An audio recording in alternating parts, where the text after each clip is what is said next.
Boa noite, sejam todos bem-vindos. Para quem não estava presente ontem, meu nome é Mariana, eu sou estudante do curso de Terapia Ocupacional da Universidade Federal de Santa Maria e sou integrante do Programa de Apoio a Cuidadores da Terapia Ocupacional. Essa noite eu serei novamente a mediadora e quem estará me auxiliando é a também estudante de Terapia Ocupacional, Indaiara, que enviará o formulário de perguntas durante as palestras e o formulário de presença somente ao final da noite. Lembrando, então, que são formulários diferentes, então fiquem atentos a responderem eles de forma correta. Agora, então, é com muita alegria e satisfação que daremos início ao terceiro dia de uma sequência de palestras com enfoque no cuidado com pessoas idosas e seus cuidadores. Nosso primeiro web seminário internacional do cuidado, organizado pelo Pacto, que acontece com o apoio da Universidade Federal de Santa Maria e da Associação Brasileira de Alzheimer. Gostaríamos de agradecer a todos pela presença e lembrando, então, que para confirmar a sua presença é necessário assinar o formulário de presença, que será disponibilizado somente ao final das palestras e que ficará disponível até as 22 horas do dia de hoje. Para obter o certificado de 20 horas, é necessário cumprir 75% da carga horária total, ou seja, 8 dias. E em relação ao formulário de perguntas, ele vai ser disponibilizado ao longo do evento, através do chat, e as perguntas elas vão ser respondidas somente ao final das palestras. Serão desconsideradas aquelas perguntas que não estiverem no formulário. Lembrando novamente que são 2 formulários diferentes e as perguntas, o formulário de pergunta e da confirmação de presença. Dito isso, então, agora, sem mais delongas, vamos dar início ao nosso terceiro dia do primeiro Web Seminário Internacional do Cuidado. Convidamos, então, agora a professora doutora Melissa Agostini Lambert para introduzir o eixo de perspectivas do cuidado integral ao idoso, com o tema Cuidado Integral ao Idoso Hospitalizado. A professora doutora Melissa Agostini Lambert é doutora e mestra em clínica médica, com área de concentração em geriatria pela PUC-RS, médica geriatra do Hospital Universitário de Santa Maria e professora associada do curso de medicina e mestrado de gerontologia na UFSM. Seja bem-vinda, Melissa, a palavra é sua. Boa noite a todos. Gostaria de inicialmente agradecer pelo convite do Pacto para estar participando desse evento. Agradecer a todos pelo interesse pela temática, que é bastante. Vamos dar início à apresentação, então. Vamos lá.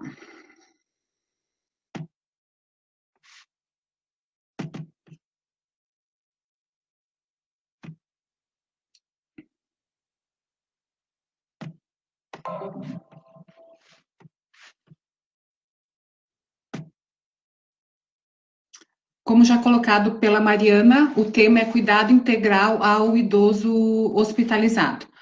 Atualmente, a minha principal atuação é na equipe de gestão de alta, então minha atuação diária está bastante envolvida com os pacientes em internação hospitalar, então acredito que, baseado nessa minha prática, tenho coisas interessantes para colocar para vocês.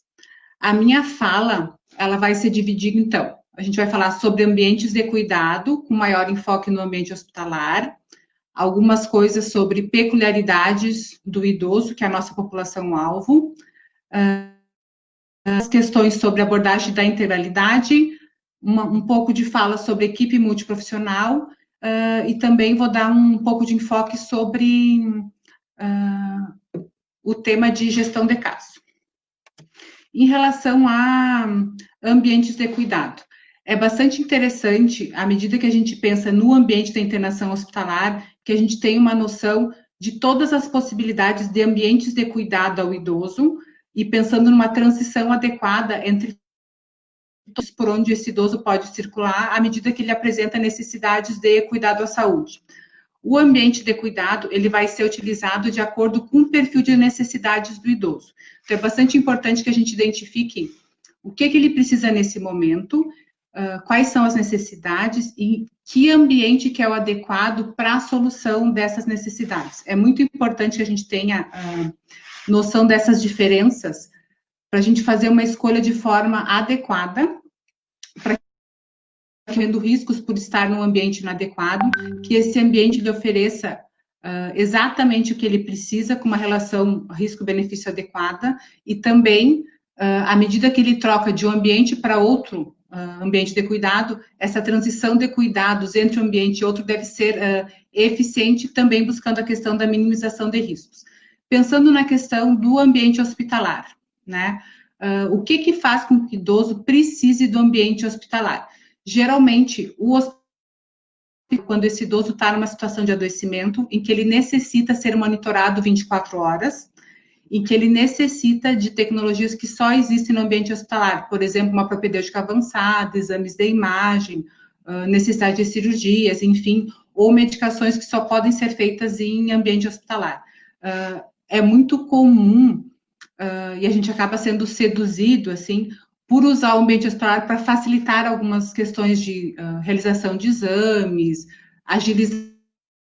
E quando isso é feito de forma inadequada, o idoso acaba estando no ambiente que coloca em risco de algumas complicações. Então, é bastante importante que a gente verifique, estabeleça um plano de cuidado que dê conta de que para o paciente estar, para esse idoso estar hospitalizado, realmente haja necessidade desse monitoramento, do uso dessas tecnologias e que a não existência mais desses critérios já esteja sinalizando a necessidade de internato hospitalar. Para que a gente possa estabelecer essa transição de cuidados de forma adequada, é bastante importante que a gente estabeleça uma forma de comunicação adequada e eficiente com todos os atores envolvidos nessa questão do cuidado, nesse ambiente de internação hospitalar. É importante que, além de saber esses critérios de elegibilidade para uma internação hospitalar, a gente saiba as diferenças. O que você faz dentro do hospital? O que você é dado numa instituição de longa permanência? Dentro do hospital, quanto que esse paciente precisa estar numa unidade de terapia intensiva? O que gera a necessidade de ele estar num serviço de urgência e emergência? Quando que ele já tem uma situação que pode ser resolvida em nível ambulatorial, domicílio, centro-dia, e outros locais como repúblicas e hospital-dia. Cada um desses locais vai ter critérios de inclusão e exclusão, e a gente tem que conseguir enxergar isso para estabelecer essa linha de perfil de necessidades para que sempre tenha um balanço adequado, uma relação risco-benefício adequada para que esse idoso colha os benefícios desse cuidado que a gente está organizando e a gente minimize a questão de riscos que ele possa estar correndo. Então, uma dica interessante seria conhecer o perfil dos ambientes de cuidado, o que ele oferece, quais os riscos, para que a gente escolha o ambiente de forma adequada. E a gente pense em utilizar o hospital o mínimo de tempo necessário. O hospital ele tem que ser utilizado, então, só pelo período de necessidade de monitoramento, tecnologias avançadas, propedêutica, como eu comentei antes. Assim que o idoso não tiver essa necessidade, de forma muito rápida, a gente tem que levar ele para um outro ambiente. Da mesma forma, se eu estou cuidando desse idoso, numa instituição de longa permanência, ou conheço ele no centro de convivência, estou cuidando ele no domicílio, e eu observo que ele começa a ter necessidade de ser monitorado 24 horas, necessidades que o ambiente onde estou cuidando eu não consigo oferecer, eu preciso, então, transferi-lo para o ambiente hospitalar. Isso tem que ser feito de maneira bem organizada para que riscos sejam reduzidos nesse sentido. Bom, é bastante importante, além de ter essa noção dos ambientes de cuidado, das diferenças de critérios de elegibilidade de um ou outro, que a gente enxergue quem é esse idoso, né? Porque a partir de quem é esse idoso, a gente vai conseguir enxergar qual o ambiente que a gente vai escolher para que ele receba o cuidado. Eu acho essa figura bem interessante e sempre eu acho válido que a gente tenha ela em mente e quando a gente olhe para o idoso, a gente faça a avaliação dele e tenta enxergar onde que ele se posiciona dentro dessa figura que eu vou explicar para vocês. Bom, sempre que eu avalio um idoso, eu tenho que pensar que ele vai ter, já pelo tempo de vida que ele teve até o momento que eu estou conhecendo, ele vai ter um acúmulo, né, de situações de vida, de processo de envelhecimento, de hábitos, de herança de história familiar, que fazem com que ele esteja da forma como ele está na minha frente. E esse acúmulo de situações eu vou enxergar que ele vai ter presença de algumas doenças, patologias, né? essas doenças comorbidades. Ele pode estar apresentando algo agudo ou algo crônico. Então, a primeira coisa, né, eu vou pensar, bom, eu não vou considerar que seja saudável pela ausência de doenças, né? Eu vou ter que ter uma visão mais ampla da saúde desse indivíduo e, inicialmente, eu vou verificar quais são as doenças existentes, se elas existem ou não. Depois de checar todas as doenças que ele já tem nesse momento, eu vou ter que entender o que está acontecendo. Apesar dessa presença ou ausência de doenças, o que elas estão gerando de impacto na vida desse indivíduo em termos de perda de... Quais são as incapacidades que essas patologias estão gerando? Se ele tem 1, 2, 3 patologias e elas não geram nenhuma incapacidade, esse indivíduo é totalmente independente, eu enxergo que essas patologias têm um impacto menor. À medida que está gerando uma maior incapacidade, comprometimento na dependência de cuidados, na autonomia, enfim, eu verifico que esse indivíduo está com um processo de adoecimento mais importante, mais comprometido, de verificar as patologias existentes. A presença do impacto dessas patologias na saúde do indivíduo a partir da perda de capacidade funcional, também eu tenho que verificar se esse indivíduo já apresenta critérios de fragilidade. O que eu entendo como fragilidade, né? A gente enxerga fragilidade por alguns modelos. Existe o modelo norte-americano, o modelo canadense. O norte-americano ele está bastante baseado na questão de perda de massa muscular, sarcopenia. E o canadense tem uma visão mais ampla, assim, além da perda de massa muscular, sarcopenia, cansaço, perda de peso, enfim, a gente enxerga também a questão mais ampla por fragilidade cognitiva, outras questões. Bom, eu vou enxergar esse idoso, então. Onde que ele...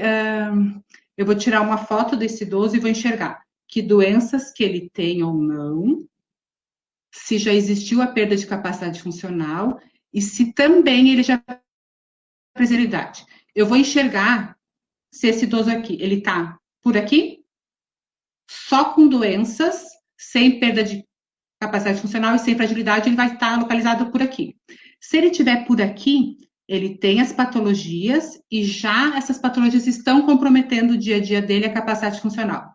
Eu posso ter um idoso que ele só tem a perda de capacidade funcional e eu checo, ele não tem patologia nenhuma, mas ele já tem alguma situação que depende de cuidados. Ou ele pode não ter nenhuma patologia, não ter perda de capacidade funcional e já estar frágil. Ou ele pode se encontrar aqui no centro. Ele tem essas 3 situações: patologias presentes, com impacto na capacidade funcional e fragilidade presente. A minha necessidade de cuidados, o meu plano de cuidados vai ser bem diverso se esse idoso se encontrar aqui, aqui, aqui, ou nessas áreas de interface. Todo o envolvimento de cuidado, como todos os membros da equipe que atuam comigo, a escolha do ambiente de cuidados, como que vai ser esse plano, vai depender dessa foto que eu vou tirar desse idoso. Essa foto que eu tiro hoje pode ser que daqui a uma semana, daqui a 2 semanas, um mês, seja diferente. Se esse idoso se encontra aqui, tá? Ele tem patologias presentes, mas não tem esses outros critérios. E eu não consigo, pelo lado, na escolha do ambiente de cuidado, dar conta dessas doenças e elas começam a se agravar. Esse agravamento das patologias pode, com o tempo, gerar incapacidade, gerar fragilidade. Da mesma forma, alguém que tenha só uma situação de incapacidade, eu não consigo reabilitar esse indivíduo, organizar algumas questões, pode ser que isso gere situações de patologias, gere fragilidade, enfim. Existe todo um acúmulo dessas situações, dependendo do cuidado está dando conta dessas questões. Então, uma foto que eu tirei hoje desse idoso, pode ser que ao longo do tempo, o que eu enxergo nele se modifique, dependendo se o meu plano de cuidado está dando conta disso ou não. O ambiente hospitalar, ele é um local que, se eu não conseguir dar conta de todas essas situações, corre muito risco de haver um acúmulo. É muito comum a gente dizer assim, tal paciente internou com um uma doença aguda geralmente é o foco principal da internação. Eu não consigo dar conta dessa situação aguda em 3, 5 dias, daqui a pouco outras patologias se complicam, outras situações se complicam, eu tenho uma permanência hospitalar elevada com maus resultados. Então, esse acúmulo de situações ocorre se eu não consigo tirar essa foto adequada logo na entrada no hospital e consigo dar conta dessas situações de forma bem racional e adequada. Então, é bastante importante essas peculiaridades do idoso, tire essa foto, vendo todos esses componentes e que isso faça parte do meu plano de cuidado. Pensando na questão da integralidade, né? Pensando, então, na questão do plano de cuidado. Pensando em integralidade, eu tenho que imaginar, bom, ao abordar o indivíduo de forma integral, eu tenho que pensar na saúde dele como um todo, e como um todo eu tenho que pensar em abordar situações já existentes, prevenir alguns hábitos, situações para que não existam complicações, pensar em promoção de saúde, reabilitação, enfim. Eu tenho que montar um plano que dê conta de todas as necessidades desse indivíduo. Se dependendo do ambiente que esse indivíduo estiver, né, no caso que a gente está conversando hoje sobre o hospital, o que é adequado eu resolver dentro de uma internação hospitalar? O que é integralidade dentro do hospital? Eu tenho que pensar. Se eu imaginar que cada ambiente do cuidado é como um trem, né, e cada vagão é um desses ambientes e esse idoso está circulando dentro desses vagões de acordo com as necessidades. No vagão da hospitalização, nesse ambiente, eu tenho que dar conta de algumas coisas de forma rápida, para que esse idoso não corra riscos e passe para ele no outro ambiente de cuidado. Eu tenho um pedaço do cuidado que é adequado fazer dentro da hospitalização e tem coisas que eu tenho que saber que elas existem em termos de prevenção, cuidado, são aspectos que eu tenho que dar conta de tratar e abordar fora do hospital. Eu devo saber que eles existem, mas eu não preciso resolver tudo dentro da hospitalização. Então, é bastante importante que a gente faça essa adequação das necessidades, o que é do ambiente hospitalar. Então, geralmente, quais são essas necessidades? O que eu preciso fazer dentro da hospitalização? Resolver a causa da internação. No dia que esse idoso chega no hospital, eu já tenho que pensar, bom, o que eu tenho, né, baseado nessa causa de internação, quais são todas as demandas que eu preciso resolver num período X, e eu tenho que planejar isso no dia que esse idoso entra. Então, o meu foco principal é resolver a causa da internação, dependendo da causa. Um acidente vascular cerebral, uma pneumonia, uma descompensação da insuficiência cardíaca, enfim. Eu imagino que para solucionar esse problema eu preciso de 7, 10, 14 dias. A partir eu tenho que imaginar, tirar a foto desse idoso. Então, além da pneumonia, do acidente vascular cerebral, da insuficiência cardíaca descompensada, quais são as outras patologias presentes, porque eu tenho que conhecê-las, cuidá-las de forma adequada durante esse período de internação, para que elas não descompensem e não gerem riscos. Também verificar quais são as incapacidades, o impacto dessas patologias nesse indivíduo, e se existe essa presença da questão da fragilidade de forma conjunta. Todo o meu plano, então, da internação tem que dar conta desses 3 itens, de forma que eu consiga resolver a causa da internação e que surpresas não me cause surpresa ao longo do caminho, algumas situações que eu não identifiquei por não ter tirado essa foto de forma adequada, de enxergar esse idoso como um todo. À medida que eu entendo as patologias presentes, o impacto dessas patologias,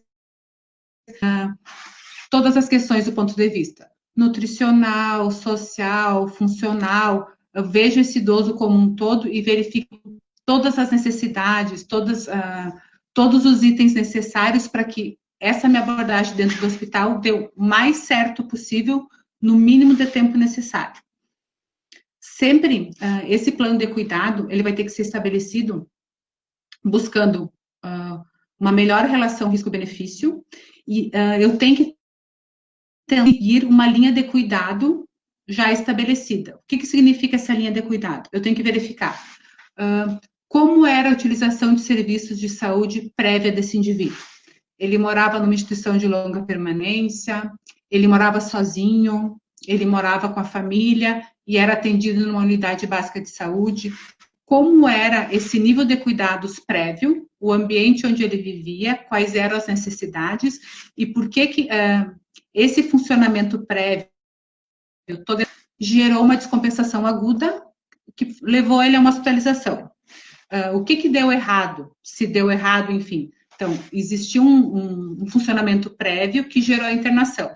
Como que eu posso organizar isso para que depois esse idoso saia da internação e receba um cuidado adequado que contemple melhorar riscos que possam ter ocorrido antes da internação, para que ele siga essa linha de cuidado de forma adequada. Então, no ambiente hospitalar, ela tem que garantir que esse idoso tenha alta de uma forma segura, garantindo que ele não reinterne por uma nova descompensação. Eu costumo falar da seguinte forma, eu posso apagar incêndios, né? Então, geralmente, quando o idoso interna, a primeira coisa que eu tenho que fazer é apagar o incêndio, que foi essa descompensação e essa causa aguda que gerou a internação. E eu tenho que, nesse período de internação, de certa forma, elaborar um plano de prevenção de novos incêndios. Não, uma parte da abordagem hospitalar é apagar o incêndio de uma forma bem feita. Mas se eu só apago o incêndio e dou alta para esse indivíduo, e ele continua tendo acesso a serviços de saúde ou um cuidado organizado de alguma forma que faz com que ele pegue fogo de novo, a minha abordagem foi parcial. Então, parte dessa questão de abordar esse idoso em oferecer dentro do hospital realmente o que ele precisa desse ambiente. Ele tem que estar nesse ambiente se ele precisa de monitorização 24 horas, necessidade de propedêutica avançada, e além disso, que tem que ser oferecido num tempo mínimo, para que seja adequado, ter essa organização de propor questões preventivas para que ele não precise reinternar. Então, eu já tenho que imaginar toda essa questão de uma linha de cuidado. Parte disso, a eu perceber, nesse conjunto aqui, patologias, a aguda que levou à internação e as outras crônicas, impacto funcional e presença de fragilidade. Como que eu imagino que a trajetória de saúde desse indivíduo, dependendo do quanto ele tem de impacto funcional, se ele é um paciente totalmente independente, já é um dependente parcial de cuidados, ou já é totalmente dependente. Como que eu imagino que vai ser a saúde? Ele vai ficar com algum dano por essa descompensação aguda? Ou eu consigo fazer com que ele volte ao status funcional prévio da internação? Ou ele já tinha perdido função? Como que eu imagino que vai ser após a alta? O status funcional dele prévio. Então, digamos que é um idoso que era totalmente independente. E agora ele teve uma situação de adoecimento, por exemplo, um acidente vascular cerebral. Ele morava sozinho, agora ele depende de cuidados. Será que eu consigo, no volte a morar sozinho? Possivelmente não. Como que essa família vai ser envolvida? Ele vai voltar a morar em casa? Quem vai cuidar dele? Ele vai ter necessidade de uma instituição de longa permanência? Então, são várias questões que a gente tem que resolver nesse período de internação para conseguir estabelecer essa questão dessa linha de cuidado adequada e que esse idoso tenha uma alta segura, com perfil de necessidades atendido e com baixo risco de... Nessa lógica, para todo mundo, né, com muito mais necessidade, a gente verifica que os profissionais envolvidos na área de geriatria e gerontologia acabam tendo, pela demanda de necessidades dos pacientes idosos, que trabalhar em equipe. Quanto mais profissionais envolvidos no cuidado do indivíduo, fica mais difícil a gente estabelecer um plano de cuidado.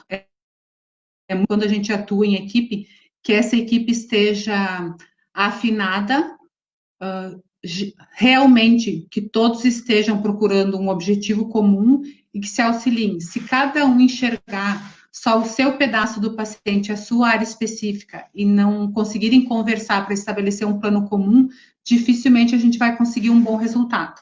A gente tem que estabelecer um plano de cuidado e uma comunicação eficiente que integre todas as ações que se fazem para esse idoso. A gente tem que identificar, evitar que tenha necessidades não atendidas nesse idoso.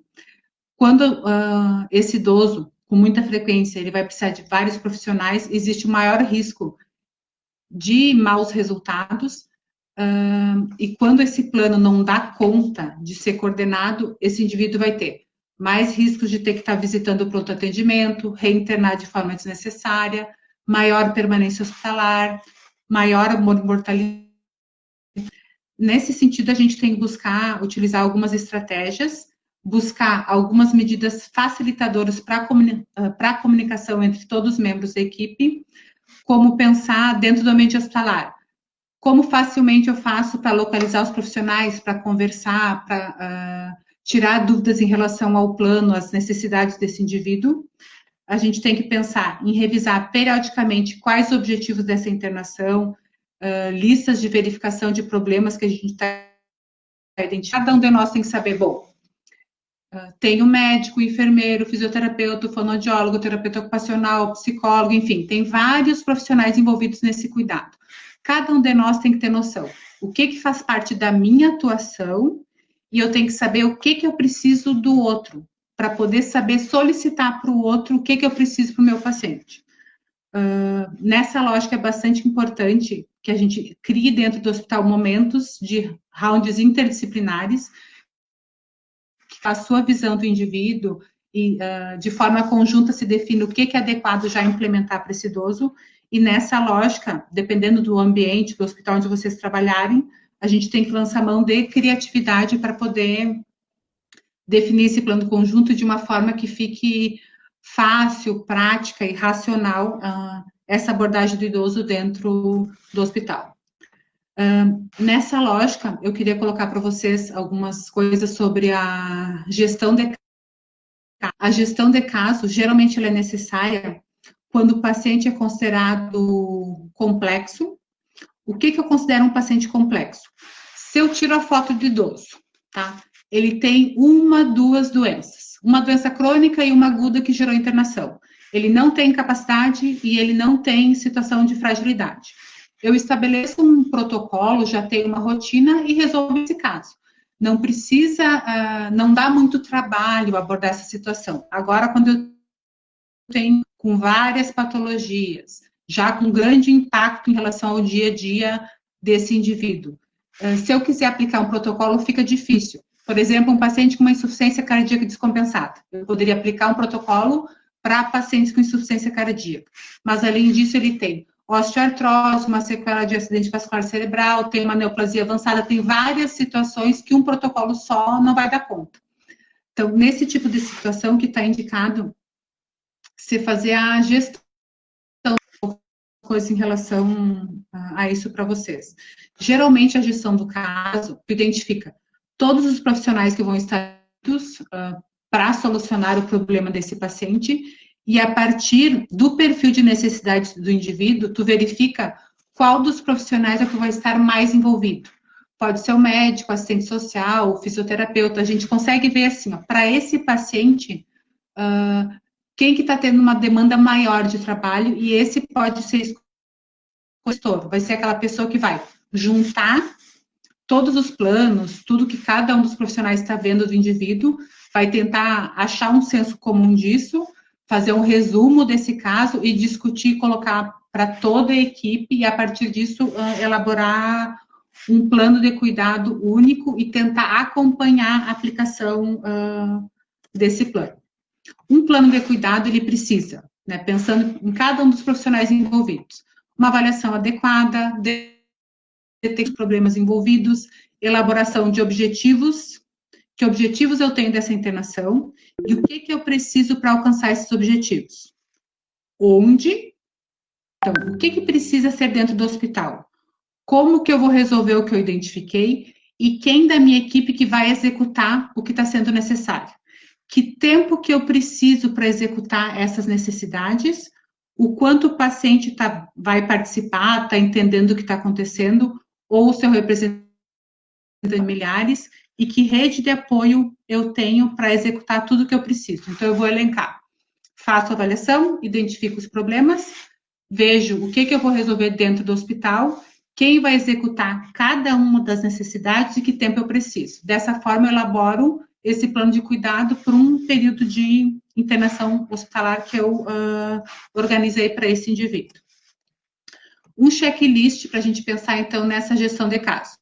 A partir da foto que eu tirei, né, a partir das patologias que eu enxergo que ele tem, eu vejo que objetivos eu tenho da internação, quais são os possíveis desfechos que eu imagino para esse indivíduo a partir das doenças que ele tem.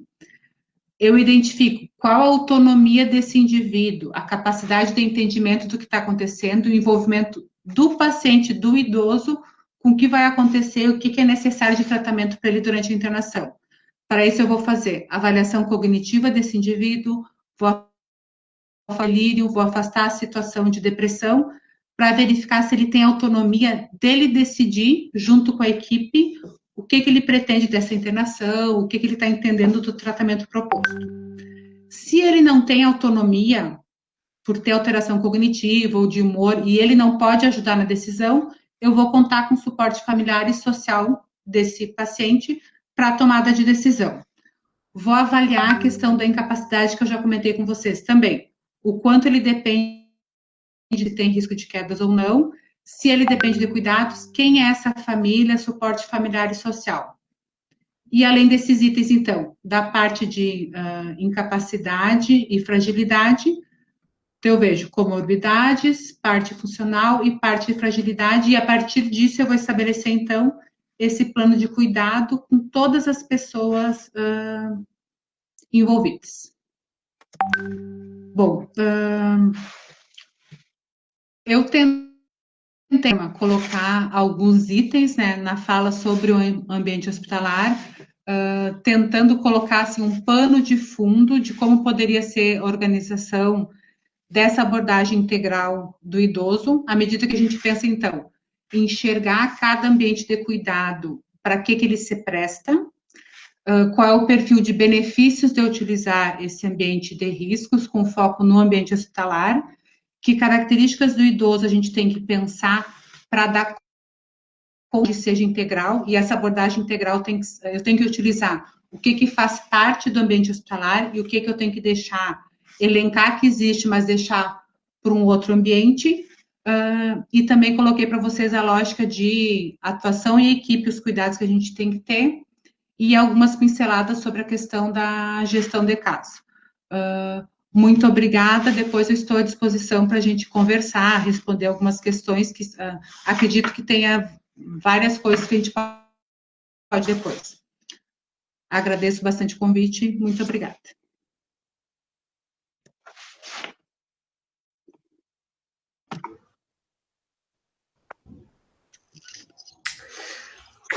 Muito obrigada, professora Melissa, por se disponibilizar a estar aqui com a gente essa noite, compartilhando seu conhecimento e a sua experiência com cuidado hospitalar com a pessoa idosa. A sua fala, como sempre, muito relevante. E para a gente dar seguimento, então, ao eixo da perspectiva do cuidado integral ao idoso, convidamos a Tuane Chapa com o tema Cuidado Integral ao Idoso no Território. A Tuane é terapeuta ocupacional formada pela Universidade Federal de Santa Maria, com especialização em oncologia, terapeuta ocupacional voluntária no Pacto UFSM e integrante da gestão Abras Subregional de Santa Maria. Atualmente servidora pública municipal como agente de saúde da família na ESF Bela União. Seja bem-vinda, Tuane. Obrigada. Bom, então meu nome é Tuane, né? Eu sou terapeuta ocupacional. Tá certo, tá aparecendo, aham. Tá.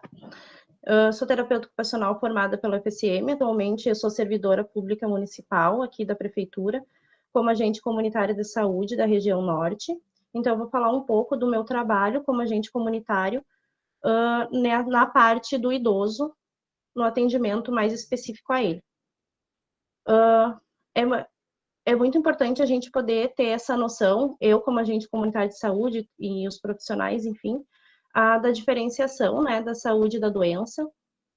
aonde a gente acaba percebendo a saúde muitas vezes nos momentos apenas que onde a gente acaba adoecendo, né? Então, como mostra aqui a imagem, a saúde, ela não tem um limite, a saúde e a doença, um limite delimitado, mas é sim uma relação de reciprocidade, pois muitas vezes os fatores, né, que levam a gente ter saúde, como alimentação, exercícios físicos, lazer, eles também podem ser os que nos causam doenças.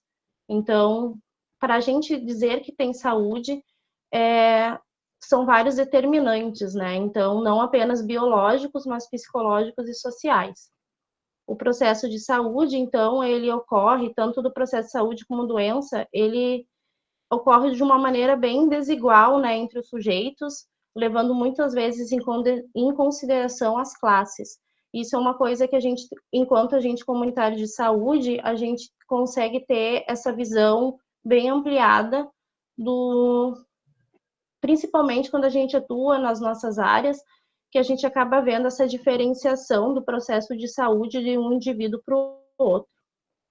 Então, eu trago aqui o exemplo, né, que como a forma que um senhor X, né, catador na periferia de Porto Alegre se relaciona com a sua diabetes, vai ser diferente do senhor Y, advogado que vive na capital de São Paulo. Então, são diversos fatores, né, que vão determinar que essa pessoa tenha saúde e lide com a sua doença, levando em consideração, né, a escolaridade, enfim, fatores de risco, aonde mora.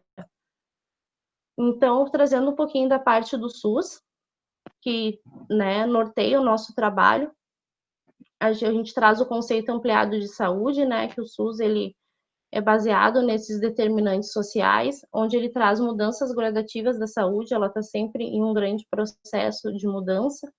Depois traz essa reorientação do modelo da atenção, né, vigente. E, por último, a promoção de saúde, que é muito importante nesse âmbito. Então, o SUS, ele faz a identificação e a divulgação dos fatores condicionantes e determinantes da saúde, para assim fazer a formulação das políticas de saúde e para assim ocorrer assistência às pessoas, né, na forma de promoção, proteção e recuperação dessa saúde. Falando agora um pouco mais do nosso município, né, nós temos a política de saúde do idoso. Atualmente a responsável é a fisioterapeuta Letícia. Ela foi super querida, a gente teve uma fala uns dias atrás, onde ela me passou os indicadores da política. Então, aqui no município, para essa parte do idoso, a cada ano eles fazem um levantamento onde eles determinam indicadores, né, para aquele ano vigente. Então, eu trazendo aqui de 2019 e 2020, né, os indicadores, é que 2% da população total de idosos de Santa Maria, eles fossem testados, né, para sífilis, HIV e as hepatites, e que 100% das ESFs, né, das estratégias de saúde da família, elas fossem treinadas para o uso da caderneta da pessoa idosa. E foi muito bom que eles conseguiram alcançar essas metas no ano de 2019. Agora, os indicadores de 2020 e 2021 é que aumente, né, para 3% da população total de idosos, que eles consigam fazer nas unidades os testes rápidos, né, para sífilis, HIV e hepatites, que as UBSs, 100% delas, fossem treinadas para o uso da caderneta da pessoa idosa e que houvesse 90% da imunização da H1N1. Em função da pandemia, né, o único indicador que até agora a meta foi atingida foi da imunização da H1N1. Eu atuo na SF Bela União, eu tomei posse agora em março desse ano. A SF Bela União, ela fica aqui na região norte de Santa Maria, na rua Cruz Alta, no bairro Caturrita. Então, falando um pouquinho do que é a estratégia de saúde da família, né, a SF é uma estratégia do governo brasileiro, que ele tem como objetivo a promoção da saúde, a prevenção, recuperação, reabilitação de doenças e a manutenção da saúde da comunidade. É muito interessante, eu nunca tinha trabalhado numa SF, eu conhecia apenas as unidades básicas de saúde, mas é muito interessante de ver o trabalho deles. Eles conseguem ver toda a realidade da comunidade ao seu redor. Então, é muito legal de ver que não é um atendimento apenas daquele sujeito, né? Mas de toda a sua família e de todo o seu contexto, né? A equipe da SF, ela realiza o acompanhamento das famílias das áreas, né? De forma integral e longitudinal, cobrindo todos os ciclos de vida dos usuários. A gente atua, né? Então, desde a recepção até o médico, todos fazem esta abordagem com o usuário, todos têm acesso aos usuários quando chegam ali, e a gente não atende apenas aquela pessoa, a gente atende a família dela em todos os ciclos de vida. Então, é um atendimento bem abrangente e que a gente acaba fazendo muitas vezes parte, né, dessa história dessa família. Então, a SF Bela União, né, a gente atua com uma equipe mínima, a gente tem um médico, uma enfermeira, uma técnica de enfermagem. Atualmente, nós somos 4 agentes comunitários de saúde, uma recepcionista e, no momento, a gente tem uma residente de medicina DR2. Nós temos outras parcerias, né, de estágio e residência multiprofissional, mas a equipe, no momento, é essa, a equipe mínima.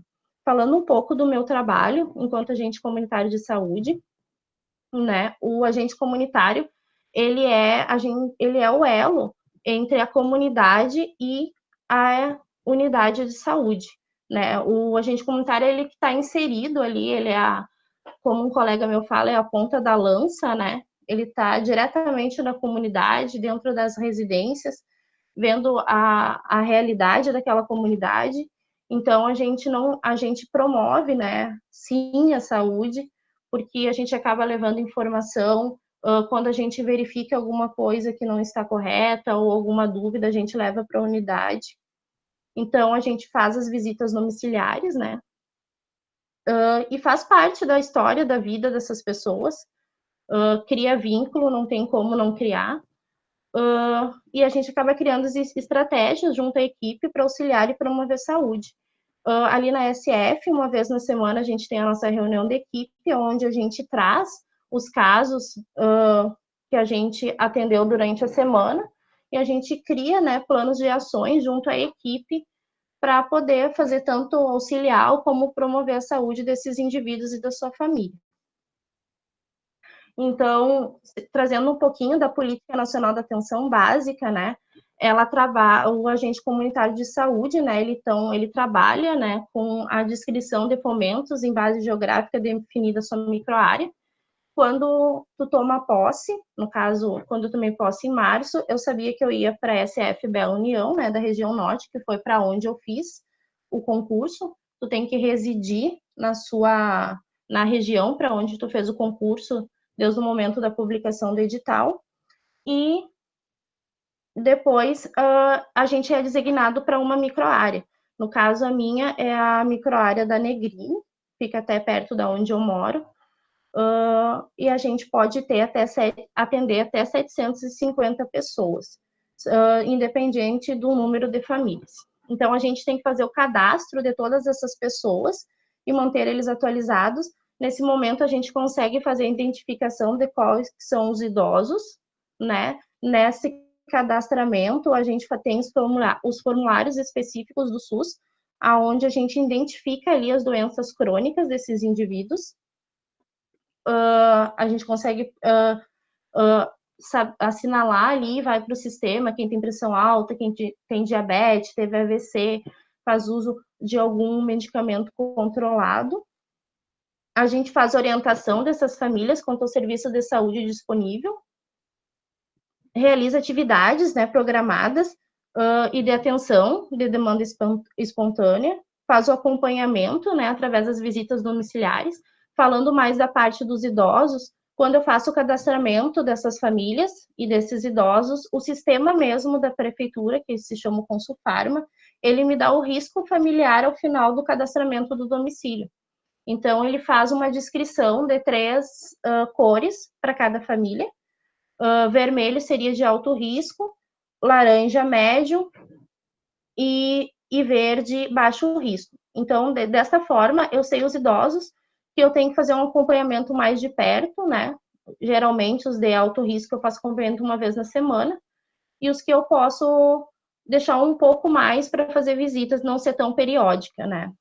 Então, falando um pouquinho do meu trabalho, eu tenho, no momento, 361 usuários e 119 famílias que eu sou responsável da minha microárea.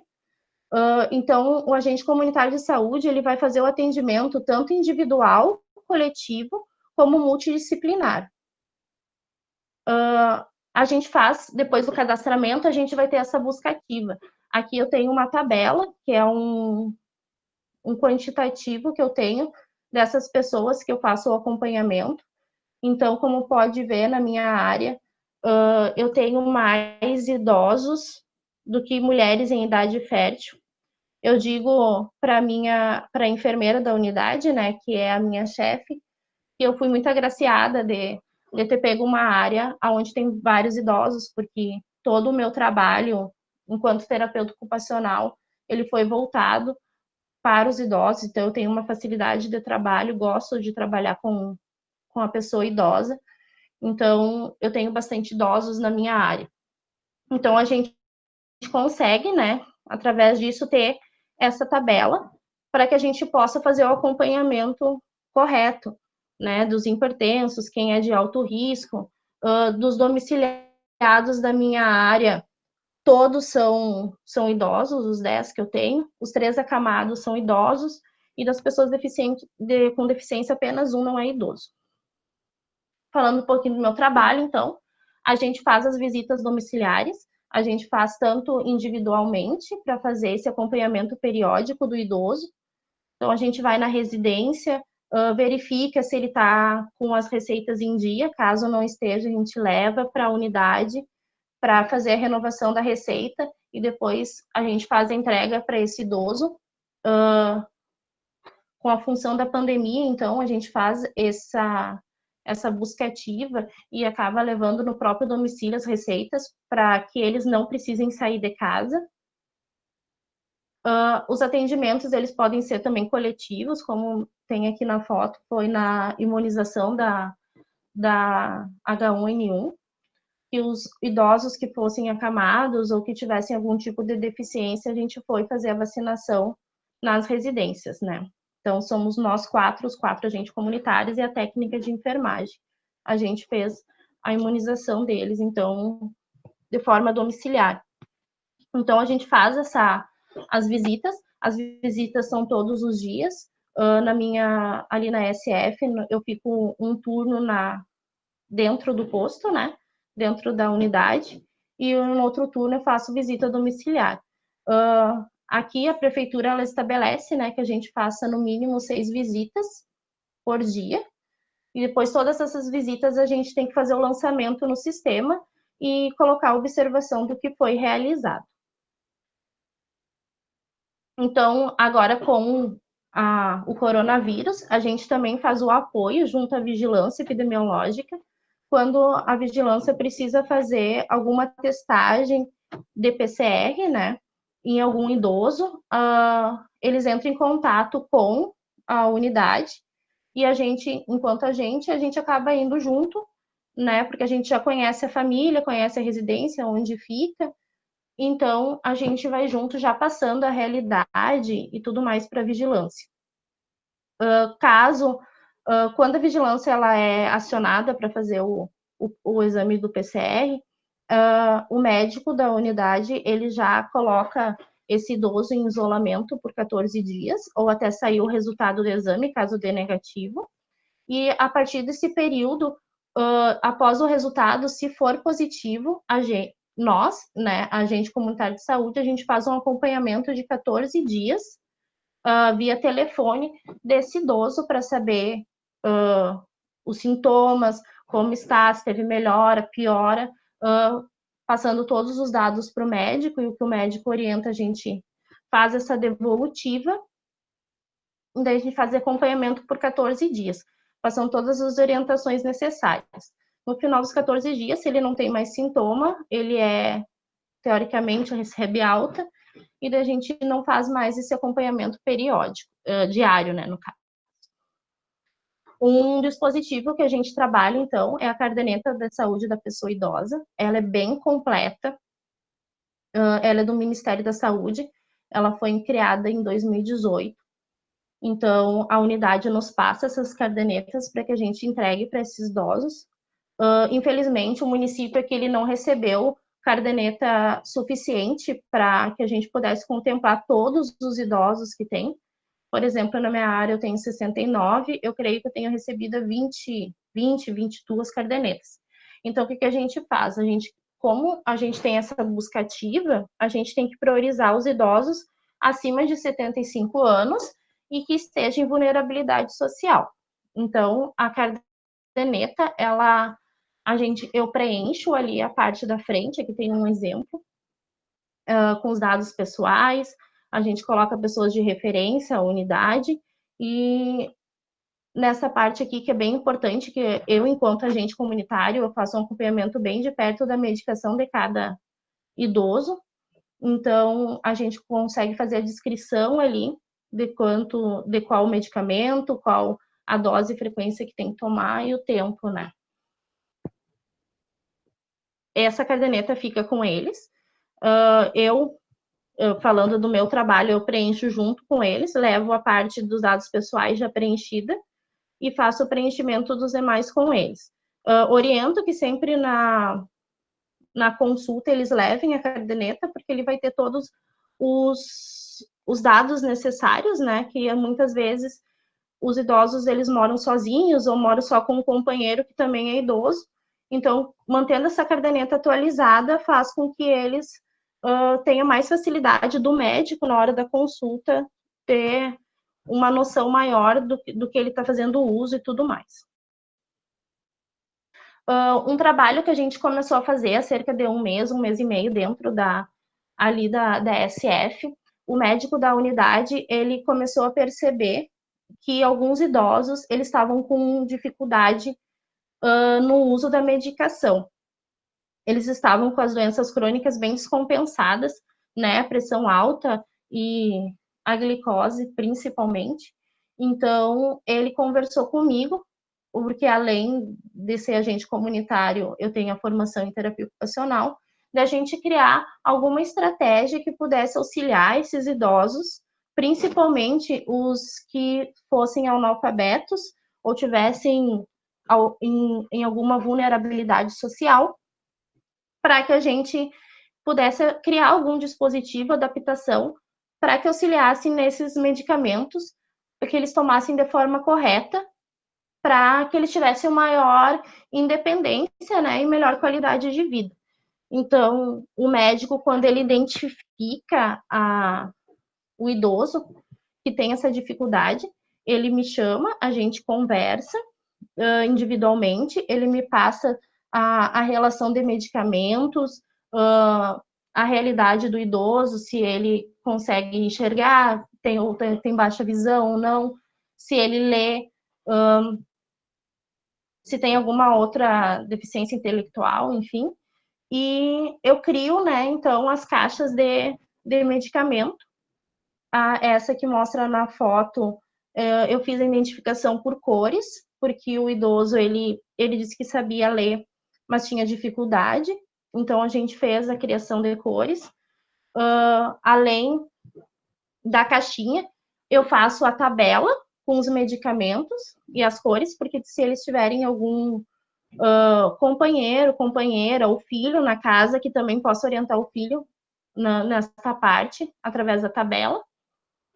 Aí o idoso vem na unidade, traz os medicamentos e a gente faz um treinamento com eles para que eles coloquem ali os medicamentos corretos no local, né, que eles têm que tomar, e para que eles possam fazer o uso dessa medicação de forma correta. Aqui também a gente tem que fazer a adaptação, como eu disse, conforme a realidade do sujeito. Aqui é a seringa de insulina. A senhora que faz o uso dela, ela ela é analfabeta e tem baixa visão, e a filha trabalha durante o dia e ela fica aos cuidados das netas. Então, as netas tinham um pouco de dificuldade da quantidade de insulina, né, para aplicar na avó. Então, a gente faz essa adaptação com as fitinhas ali. E na própria receita, essa é uma receita que o médico entrega, a gente coloca também ali as cores para que o familiar possa se nortear. Nas caixas de medicamentos, então, quando eu trabalho com cores, a gente identifica, né, na caixa e na cartela do medicamento, e depois eu solicito que o idoso coloque nos locais corretos e oriento que ele faça o uso, no caso, geralmente é um comprimido de cada medicamento. De manhã ele vai tomar todos aqueles, à tarde todos que estão na parte da tarde e à noite todos que estão na parte da noite. Os que moram sozinho ou que têm companheiros apenas, eu solicito que quando vai comprar o medicamento ou vai retirar na farmácia popular, ele traga até a unidade esses medicamentos, que aí eu faça a reorganização junto com eles. A gente faz, então, a prevenção em saúde também, enquanto agente comunitário de saúde. Aqui eu trago um esquema que até eu aprendi na própria faculdade, de sintomas do AVC, porque nesse caso, por exemplo, o médico estava desconfiado que a usuária poderia estar trazendo quadros de AVC. Então, como a filha não tinha muita orientação, né, em visita junto com a enfermeira, a gente fez esse esquema para que, se caso ela tivesse esses sintomas, eles pudessem chamar o SAMU, né, para fazer o atendimento dela. Por causa da pandemia, eu ainda não consegui participar dos grupos de convivência, porque eles estão suspensos, né, no momento, mas na unidade tem o grupo de convivência que são para os idosos, né, que é o Semeando Saúde. Eles fazem diversos trabalhos, um grupo muito legal, que os outros agentes comunitários, eles fazem esse trabalho junto com a enfermeira e a técnica. Eles fazem passeio, fazem promoção de saúde, fazem eventos deles. Me fugiu a palavra agora, mas enfim. Então, infelizmente, ainda não consegui trabalhar, mas eu trago um exemplo do que é feito na SF junto com eles, para eles terem esse atendimento em grupo também, que é muito importante, né, dessa convivência deles.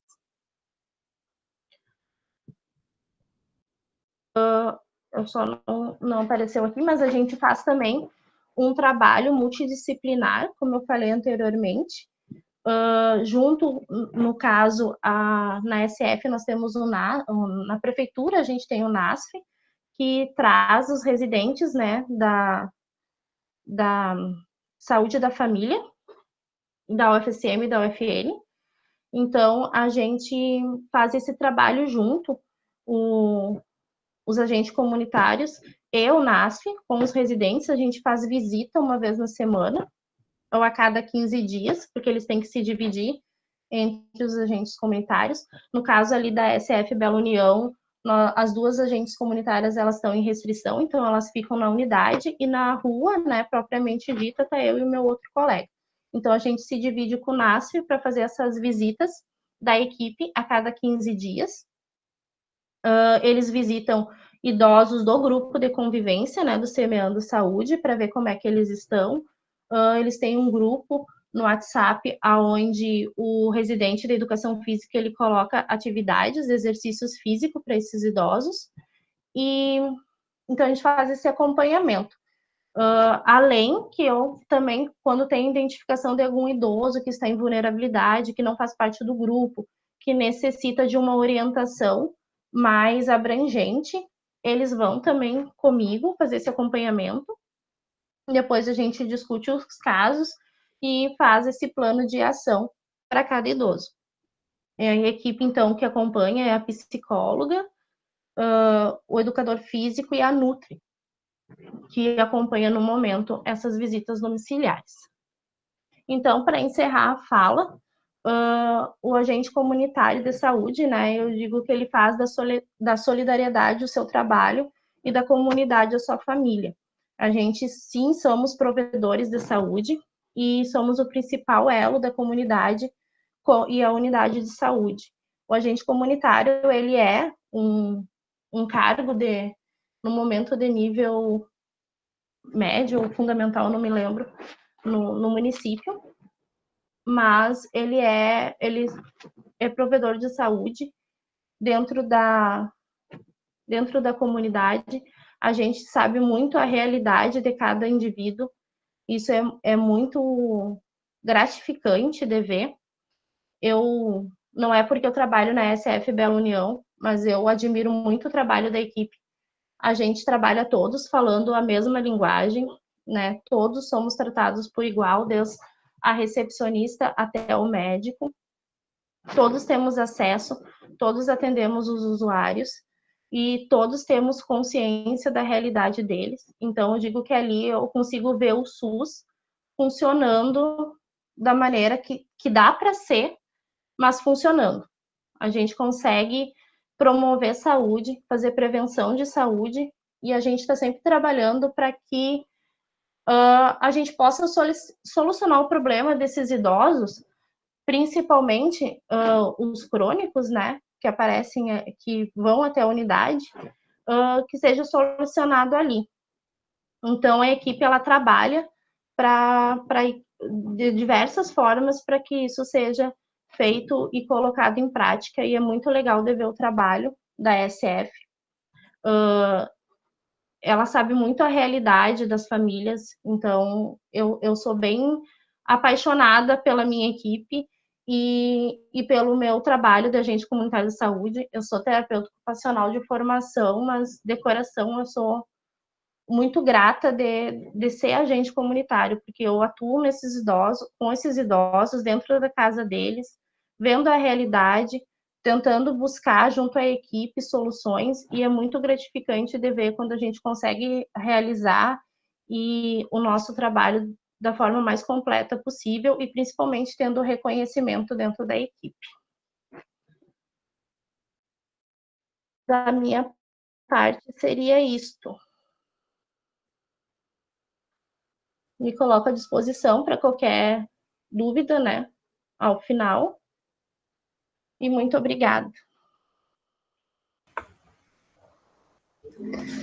Obrigada, Tuane. A gente agradece muito pela tua disponibilidade de estar aqui hoje com a gente, compartilhando tuas experiências com o cuidado do idoso no território. A tua fala ela foi fundamental e eu também gostaria de te parabenizar pelo trabalho que tu está desempenhando. Então, para dar seguimento ao evento, gostaríamos de convidar agora para finalizar o eixo Perspectiva do Cuidado Integral ao Idoso, o Fabrício Diniz Dutra, com a temática A Importância das Avaliações Neuropsicológica e Comportamental no Cuidado ao Idoso. Fabrício Diniz Dutra é neuropsicólogo e fisioterapeuta neurofuncional e atualmente exerce o cargo de engenheiro de estudos do Laboratório de Psicologia e Neurocognição da Universidade Grenoble Alpes, na França. Seja bem-vindo, Fabrício, a fala é toda tua. Muito obrigado, Mariana. Gostaria de agradecer, primeiramente, a toda a equipe do Pacto. Gostaria de agradecer também a Tuane e a Melissa. É sempre um prazer poder colaborar com as atividades do programa. E para aqueles que me conhecem, já sabem que eu acredito muito no SUS, então é um prazer poder ouvir sobre as ações que são desempenhadas pelo sistema, né, tanto no nível hospitalar quanto no nível de atenção básica.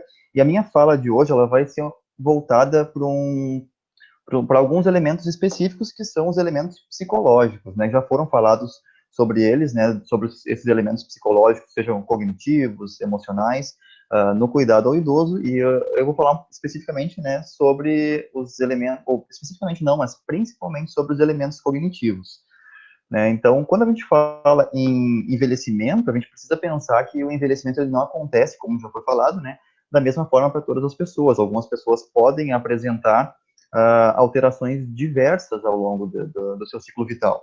Então, algumas pessoas podem apresentar alguns prejuízos funcionais relacionados aos sistemas motores, outros aos sistemas cognitivos, aos sistemas perceptivos. Então, a gente pode ter uma gama muito grande de perfis, né, de idosos. E, então, é importante que a gente sempre enxergue que existem diferenças, mas que existem similaridades também.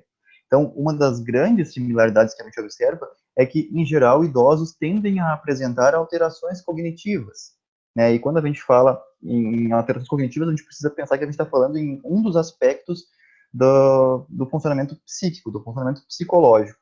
Então, quando a gente fala em funcionamento psíquico ou funcionamento psicológico, a gente está falando em coisas diferentes, né? Quando a gente pega, por exemplo, o conceito de saúde da Organização Mundial de Saúde, né, que saúde é um estado de completo bem-estar físico, social e mental, e não meramente ausência de doença ou perturbação, né? É muito amplo esse conceito, ele é super importante, mas ele é muito amplo. Então, a gente está falando de várias coisas diferentes. Então, é muito fácil, quando a gente pega esse modelo biopsicossocial, de a gente pensar quais são os elementos biológicos. Quando a gente fala em elementos biológicos, a gente está falando naqueles elementos que constituem o nosso corpo, né? Então, se eu tenho uma alteração em um elemento biológico muscular, por exemplo, é fácil a gente entender o que é.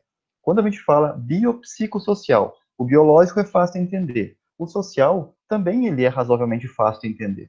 Né? Se eu apresento alguma dificuldade para interação com outras pessoas, para conviver em sociedade, eu também apresento, também é fácil a gente identificar essa alteração.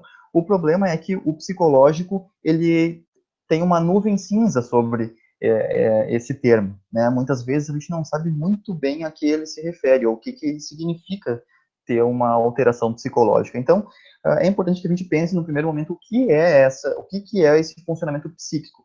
Quando a gente fala em alteração psicológica, no caso, né, da minha fala de hoje, uma avaliação neuropsicológica, é preciso que a gente entenda que quando eu falo em psicológico, eu estou pensando em elementos que envolvem cognição, emoção ou afetos e comportamentos.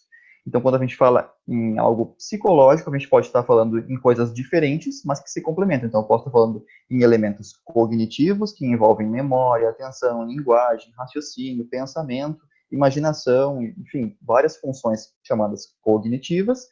Eu posso estar falando sobre elementos afetivos ou emocionais ou de humor, e eu posso estar falando em elementos comportamentais também, tá?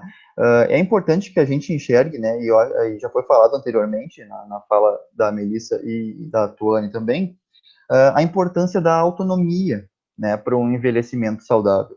E é importante que a gente veja que os fatores cognitivos, afetivos e comportamentais, ou seja, esses elementos psicológicos, eles estão diretamente relacionados com a autonomia. Né? Então, quando a gente apresenta comprometimentos significativos nesses fatores psicológicos, sejam cognitivos, sejam afetivos, sejam comportamentais, a gente, direta ou indiretamente, vai observar um prejuízo na autonomia desse sujeito. Né? Então, é muito importante que a gente consiga identificar essa alteração o mais precocemente possível, porque, como eu comentei, invariavelmente, essa alteração psicológica, ela vai desencadear um prejuízo na autonomia e, consequentemente, um prejuízo na qualidade de vida e na saúde desse sujeito. Então, é muito importante que a gente identifique essas alterações o mais precocemente possível para que a gente possa fazer uma intervenção o mais precocemente possível. Né? Então, quando a gente fala em avaliação psicológica ou neuropsicológica, normalmente vem à nossa mente uma coisa muito chique, né? Com muitos testes, com testes muito caros, com uma bateria de exames que demora muito tempo, e isso não está de todo errado. Né? A gente sabe quando a gente vai fazer uma avaliação psicológica, uma avaliação neuropsicológica, para investigar qualquer uma das alterações que são possíveis de se imaginar no envelhecimento, ou não necessariamente no envelhecimento, né, mas ao longo do desenvolvimento, a gente pode sim pensar em baterias de testes, em consultas com profissionais diferentes, mas é importante que a gente enxergue que quando a gente fala em avaliação, a gente não está falando só nesse processo formal de diagnóstico, né? Então, é óbvio que um neuropsicólogo pode fazer uma avaliação neuropsicológica completa para detectar todo o desenvolvimento cognitivo dessa pessoa, mas não significa que outros profissionais e mesmo pessoas que convivem com esse idoso não possam fazer algum tipo de avaliação. E é sobre isso que eu gostaria de falar, porque quando a gente fala em uma avaliação das funções psicológicas ou das funções mentais, a gente pode considerar, a gente pode colocar junto nesse processo de avaliação as observações que são feitas pelos familiares, pelas pessoas que convivem com esse idoso. Né? E é bastante importante que a gente leve em consideração essa observação.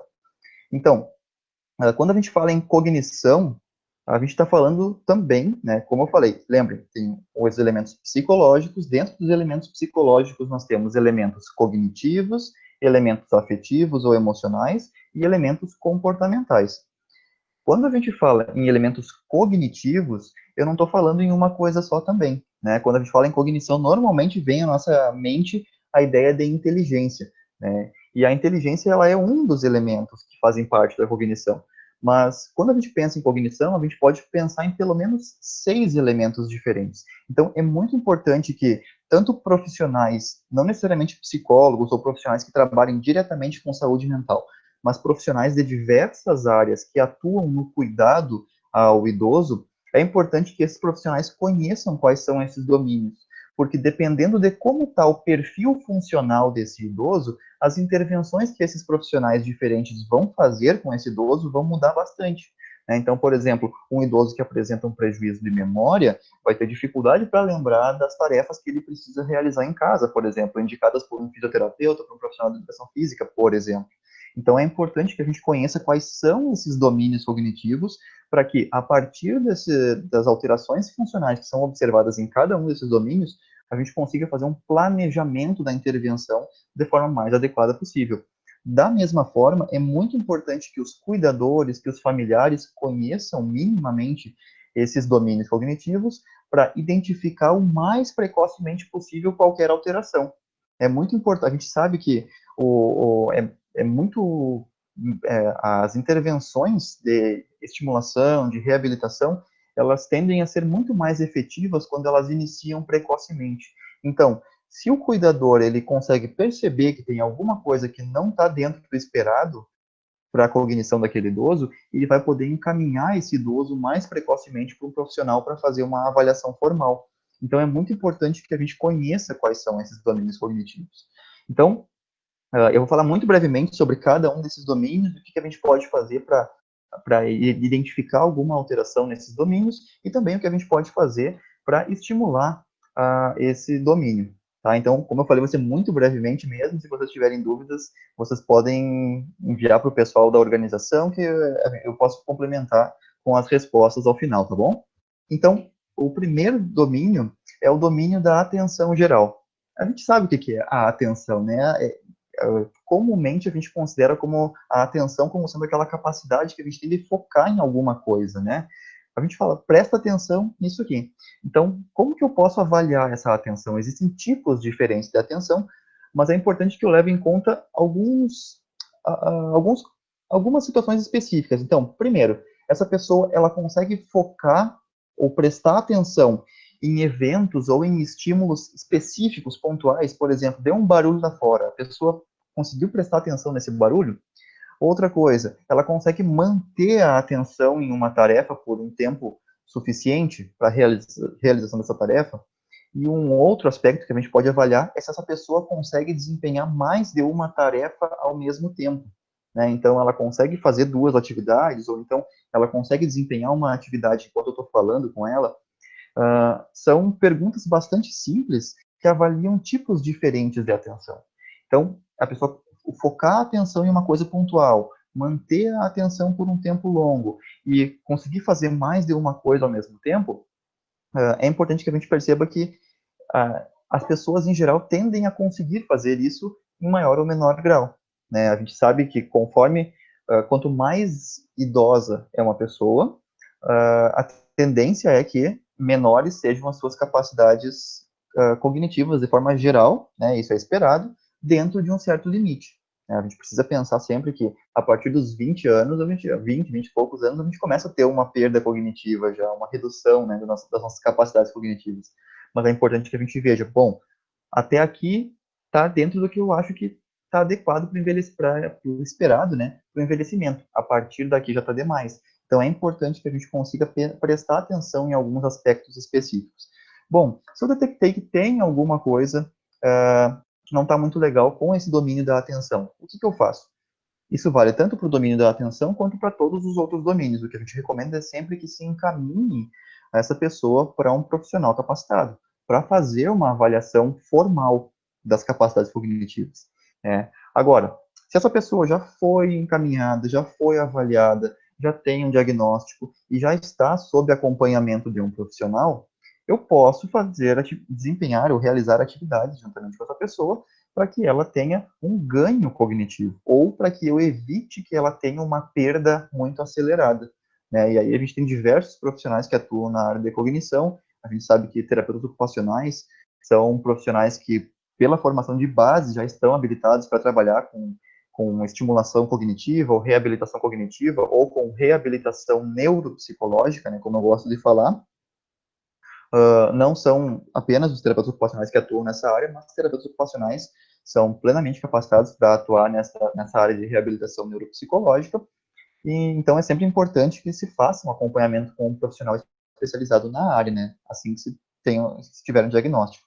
Agora, a gente sabe que as intervenções dos profissionais, elas são pontuais no tempo, né? Então, o profissional vai 1, 2 vezes por semana, 3 vezes por semana, não é? E as consultas, as sessões duram pouco tempo. Então, é importante que também a gente possa oferecer um ambiente que seja estimulante para esse idoso, né? Que já apresenta algum prejuízo cognitivo. Então, como que a gente observa que tem algum prejuízo na atenção? As manifestações mais comuns, especificamente em relação à atenção, é aquela lentidão para desempenhar as tarefas. Então, o idoso ele demora mais tempo do que ele demorava antes, apresenta dificuldade para manter o foco nas atividades que ele está realizando, apresenta dificuldade para lidar com vários estímulos ao mesmo tempo, né? Então, o que eu posso fazer? Como regra, é super importante que a gente tenha um ambiente tranquilo, né? A gente sabe que o ambiente com muitos estímulos, com muita informação, um ambiente que é muito agitado, ele pode ser estressante para o idoso. Não só para o idoso, né? Mas principalmente para o idoso. Então é importante que, em geral, a gente tenha um ambiente tranquilo, mas é muito importante que a gente cuide para esse ambiente não ser empobrecido de estímulos. O que é isso? A gente não pode querer cuidar do idoso em excesso, no sentido de querer fazer tudo pelo idoso. A gente precisa oferecer a possibilidade de o idoso realizar atividades. Então, a gente precisa de um ambiente tranquilo, mas é muito importante que a gente ofereça também um ambiente desafiador para esse idoso. As capacidades de modificação cerebral, né, a plasticidade cerebral ou a neuroplasticidade, que é a capacidade do cérebro, que o cérebro tem de se reorganizar, aumentando e modificando as conexões entre os neurônios, que são as células do cérebro, ela aumenta, essa capacidade aumenta quando a gente tem um ambiente que é desafiador. Então é muito importante que a gente aumente os desafios para esse idoso, sempre sempre respeitando o limite desse idoso. Então, o que a gente pode fazer? A gente pode estimular que esse idoso realize várias tarefas ao mesmo tempo. Então, ele pode, por exemplo, lavar uma louça e cantar uma música ao mesmo tempo. A gente precisa sempre ir pesando qual é o grau de desafio para esse idoso. A gente pode solicitar também que ele execute, desempenhe a tarefa de forma mais rápida, né? Isso vai aumentar o grau do desafio. E também a gente pode incentivar que ele permaneça mais tempo desempenhando uma mesma tarefa, que é o que a gente chama de desenvolver o fôlego atencional. Então é sempre muito importante que a gente verifique se essa tarefa, e vale para todos os domínios, se essa tarefa está sendo positiva para o idoso. Não adianta eu oferecer uma tarefa para ele que, primeiro, ele não goste de fazer, e segundo, que vai gerar frustração para esse idoso. Então é bastante importante que a gente respeite muito os limites desse idoso, sem deixar que ele fique na zona de conforto, como a gente costuma falar. Certo? Então, de forma geral, esse é o domínio da atenção geral. O segundo domínio que a gente tem é o domínio das funções executivas. As funções executivas é um pouco mais difícil de a gente dar um conceito sobre o que elas são, mas a gente pode colocar aí algumas funções, como, por exemplo, o planejamento, o controle de impulsos, o raciocínio, a tomada de decisão, a parte de regulação emocional, de controle emocional, toda aquela parte mais de raciocínio que a gente tem, né? Então, essas são as funções executivas. E também a gente pode incluir aqui a capacidade de orientação. Então, como que eu posso saber se esse idoso ele está orientado? O que está orientado, né? Se ele sabe onde ele está, quando ele está e quem ele é. Isso é bem importante, porque a gente sabe que nas síndromes geriátricas, por exemplo, quando a gente pega um delírio, os quadros de demência, né, a doença de Alzheimer, que é a mais famosa, a gente tende a ter uma dificuldade ou um prejuízo nas capacidades de orientação desse sujeito. Então, é importante que eu sempre preste atenção se esse idoso ele sabe quando ele está mais ou menos orientado no tempo, ele sabe que hora é, que dia, que mês, não precisa saber tudo, muitas vezes nós mesmos nos perdemos ao longo dos dias, mas que tem uma ideia, né? Ou então em casos mais graves, em que já tem um prejuízo funcional mais significativo, se ele sabe se é dia, se é noite, é importante, né? Você sabe se é dia de semana, se é fim de semana.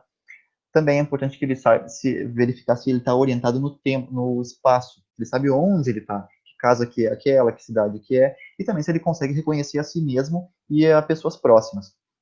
Em relação a outras funções executivas, é importante que a gente veja se esse idoso tem boa capacidade de abstração, né? Ele consegue imaginar coisas ou buscar, ele sabe usar metáforas, provérbios, a linguagem figurada que a gente chama, né? Também é importante que a gente veja se ele consegue resolver problemas. Aí tem a questão tem ocasiões sociais, que eu vou falar em outro domínio, mas eu acho que é importante também, porque tem a questão do freio, do filtro, né, do freio inibitório, que a gente chama, que é esse idoso, ele consegue se portar de forma adequada em ocasiões sociais distintas. Ele sabe que a forma de se portar num velório, por exemplo, é diferente da forma de se portar numa festa de aniversário, né? Então é importante que a gente leve todas essas questões em consideração. Se a gente identifica que esse idoso tem algum prejuízo nas funções executivas e ele já está em processo de reabilitação, por exemplo, é importante que a gente auxilie esse idoso em algumas tarefas, como, por exemplo, organizar o planejamento do dia. Isso é muito importante. Organizar a rotina da casa, né? Orientar esse idoso, colocar calendários, né? E aí eu reforço, o trabalho da terapia ocupacional é muito importante nesses casos de prejuízo cognitivo. Os terapeutas ocupacionais, eles fazem um trabalho voltado principalmente para as atividades de vida diária dessas pessoas.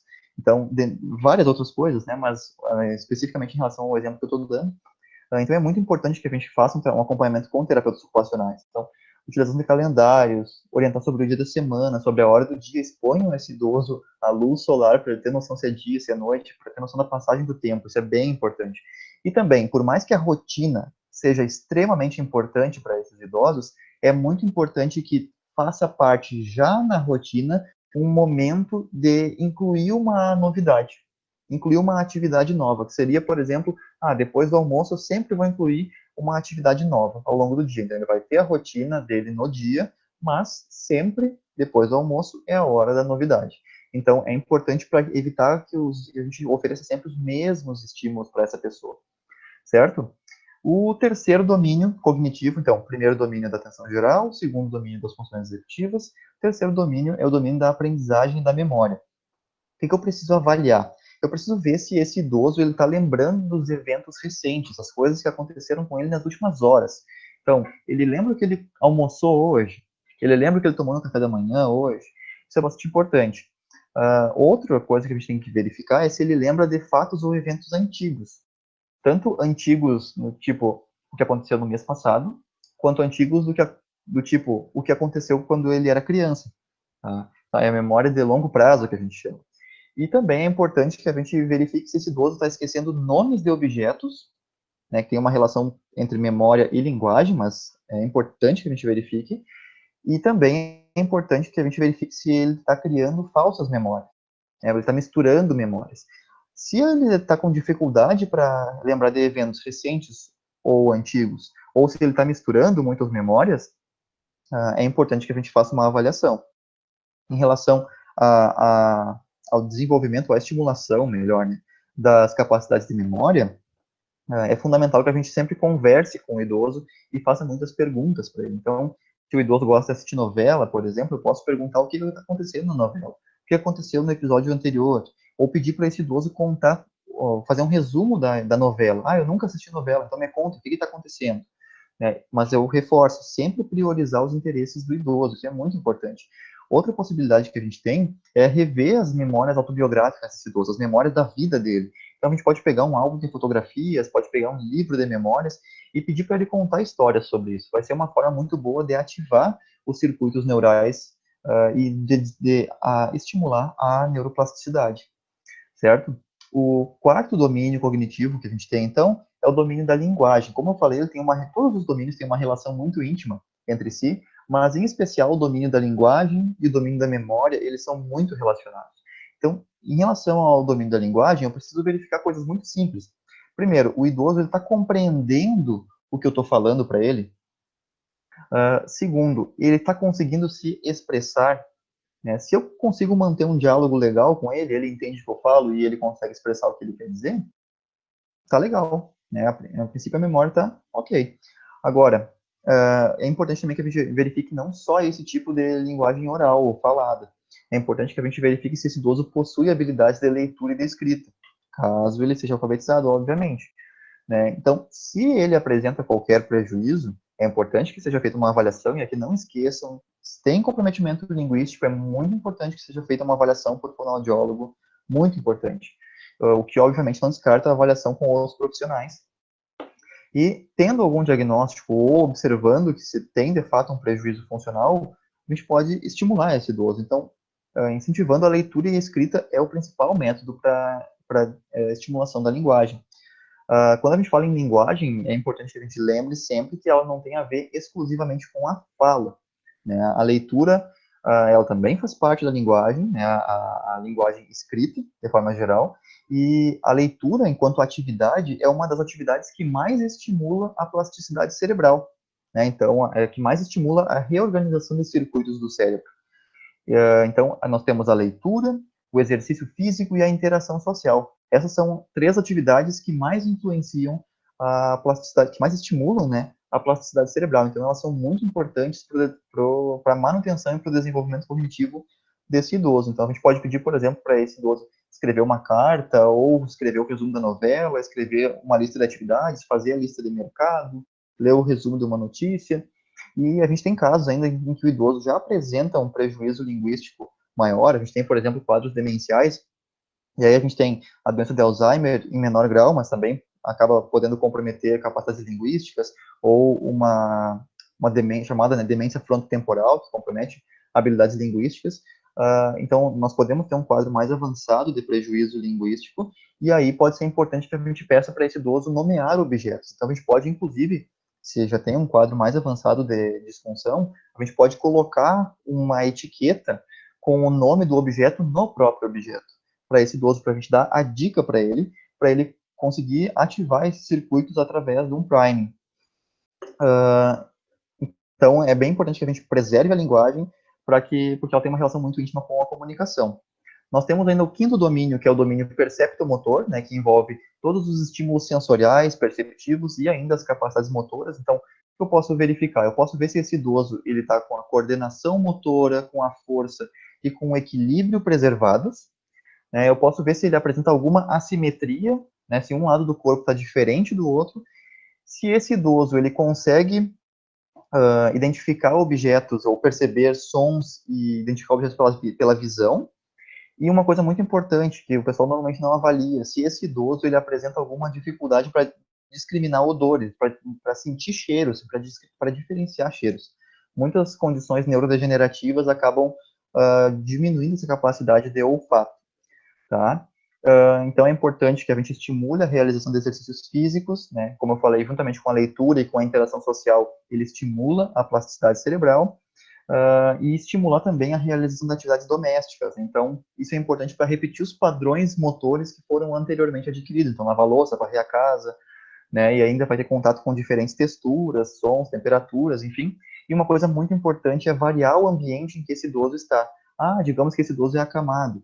Pelo menos vira o lado dele, né? Então, coloca ele sentado, se for possível, claro. Coloca sentado, coloca em pé, tenta colocar sentado em outro cômodo da casa, mas é importante que a gente varie esses estímulos para tirar da zona de conforto, né? E o 6º domínio cognitivo, então, é o domínio da cognição social.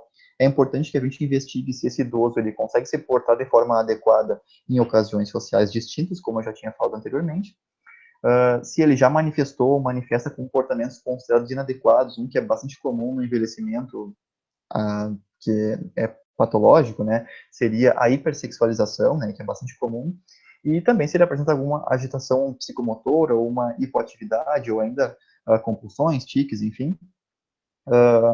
E uma possibilidade que a gente tem de intervenção, então, para o domínio da cognição social é a apresentação de tecnologias para esse idoso agora, nesses tempos de pandemia. É uma ótima oportunidade, né? Mostrar para esse idoso como se utiliza um computador, por exemplo, ou se ele não tem condições de fazer uma chamada de vídeo com os familiares, com os amigos, é bem legal, porque a gente vê quão encantados eles ficam, né, com essas tecnologias. Então, eu falei dos 6 domínios da cognição que são importantes da gente conhecer para ter uma noção de como está o funcionamento psíquico desse idoso. Então, primeiro, o domínio da atenção geral, Segundo, o domínio das funções executivas. Terceiro, o domínio da aprendizagem da memória. Quarto, o domínio da linguagem. Quinto, o domínio perceptomotor.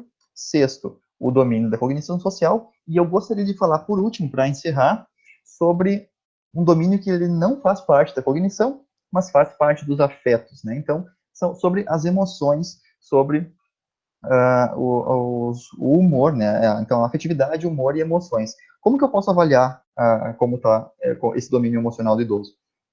Primeiro, eu posso ter uma noção se ele apresenta alguns traços de ansiedade. Eu não estou falando sobre o diagnóstico formal da condição de ansiedade, mas aquele idoso que é mais inquieto, que não consegue ficar parado, que sente desconforto por situações, enfim, distintas, a gente sabe do popular mesmo, que é uma coisa que parece ansiedade. Se ele apresenta isso, é importante que a gente abra o olho. Da mesma forma, é importante que a gente abra o olho quando esse idoso apresenta o afeto deprimido ou ainda quando ele não apresenta motivação para o dia a dia ou para o acompanhamento. Então, é importante que a gente leve muito isso em conta. E também é importante que a gente observe a presença de irritabilidade ou de instabilidade emocional nesse idoso, porque essas funções emocionais, elas afetam diretamente o desempenho cognitivo e, consequentemente, afetam diretamente as capacidades de autonomia desse idoso. Então, eu espero que tenha sido útil essa fala para vocês e eu me coloco à disposição para responder a perguntas e tirar dúvidas caso elas existam, certo, pessoal? Muito obrigado mais uma vez pelo convite e é isso aí. Muito obrigada, Fabrício, por ter aceitado nosso convite em estar aqui hoje. A tua fala é sempre muito boa e sempre muito esclarecedora. Certamente deixou todos nós com várias reflexões. Então, conforme combinado no início da noite, a gente reservou agora 30 minutos para que os palestrantes eles respondam as perguntas que foram efetuadas através do formulário de perguntas. Seguindo a ordem das palestras, então, a primeira pergunta vai ser para a professora Melissa. A pergunta é: quais os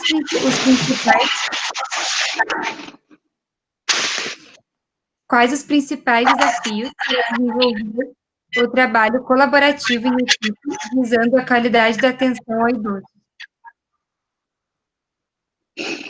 Bom, como eu comentei sucintamente durante a minha fala, acredito que o principal desafio seja cada um de nós, como profissional, ter um entendimento mínimo de qual a atividade do outro, qual o olhar que o outro tem para o idoso, e tendo essa noção, a gente estabelecer uma forma de comunicação eficiente, saber como conversar com cada um dos membros da equipe que trabalha em conjunto com a gente, para poder estabelecer uma forma de que, na prática, a gente possa exercer essa integralidade. Então, como eu comentei, uma estratégia é a questão da gestão do caso. Um outro subterfúgio que a gente pode utilizar é utilizar a base teórica do projeto terapêutico singular, é tentar colocar no papel essas necessidades do idoso e discutir com os membros da equipe, criar esse espaço. Dependendo do perfil dos profissionais da equipe, a gente tem que ter bastante presente, assim, a questão da formação de cada um, se os profissionais que trabalham com a gente têm formação nessa questão do idoso, não tem, para que a gente possa ter, até estabelecer uma expectativa bem real, assim, do que a gente vai conseguir do outro a partir da formação que ele tem e como ele enxerga a atuação com o idoso. Se eu estou trabalhando com pessoas que não têm essa formação, pode ser que para ele seja difícil, de repente ele nem tem noção do que significa impacto funcional, capacidade funcional, avaliar autonomia, avaliar independência. Então, a gente tem que pensar assim, quem são as pessoas que trabalham comigo, que tipo de formação que eles têm, para poder trabalhar algumas questões em conjunto. Se esses profissionais, eles têm mais um perfil de lidar com situações agudas e não têm noção desse plano a curto, médio, longo prazo, conceito de linha de cuidado, coisas que eu trouxe para vocês, dependendo da formação dos profissionais, desconhece esses conceitos e não vai conseguir trabalhar. Então, a gente tem que pensar, quem são as pessoas com que eu trabalho, com que conceitos elas já estão habituadas para poder estabelecer um plano, assim, para conseguir resultados na atuação. Acho que seria são esses os desafios. Eu acredito que, eu costumo colocar, assim, quando me chamam para falar, enfim, que todas as pessoas que se sensibilizam e trabalham, estudam com a questão da geriatria e gerontologia, de certa forma são disseminadores dessas questões, porque são poucas pessoas com formação. Então, vai ser muito frequente que vocês vão trabalhar em algum local, que vocês são as únicas pessoas que têm esse conhecimento. Então, vão ter que fazer um trabalho de formiguinha mesmo, de conversar com as pessoas, mostrar os conceitos e achar uma forma de conseguir disseminar esse conhecimento e trabalhar de forma adequada. Acho que eu consegui responder, acho que seria isso. Obrigada, Melissa. A segunda pergunta é para a Tuane. A pergunta é: como você vê a importância da caderneta de saúde da pessoa idosa para o funcionamento do ESF? E quanto ao questionário VES 13, você considera ele importante para o acompanhamento do idoso no domicílio? E se essa caderneta deve ser escrita a lápis ou a caneta?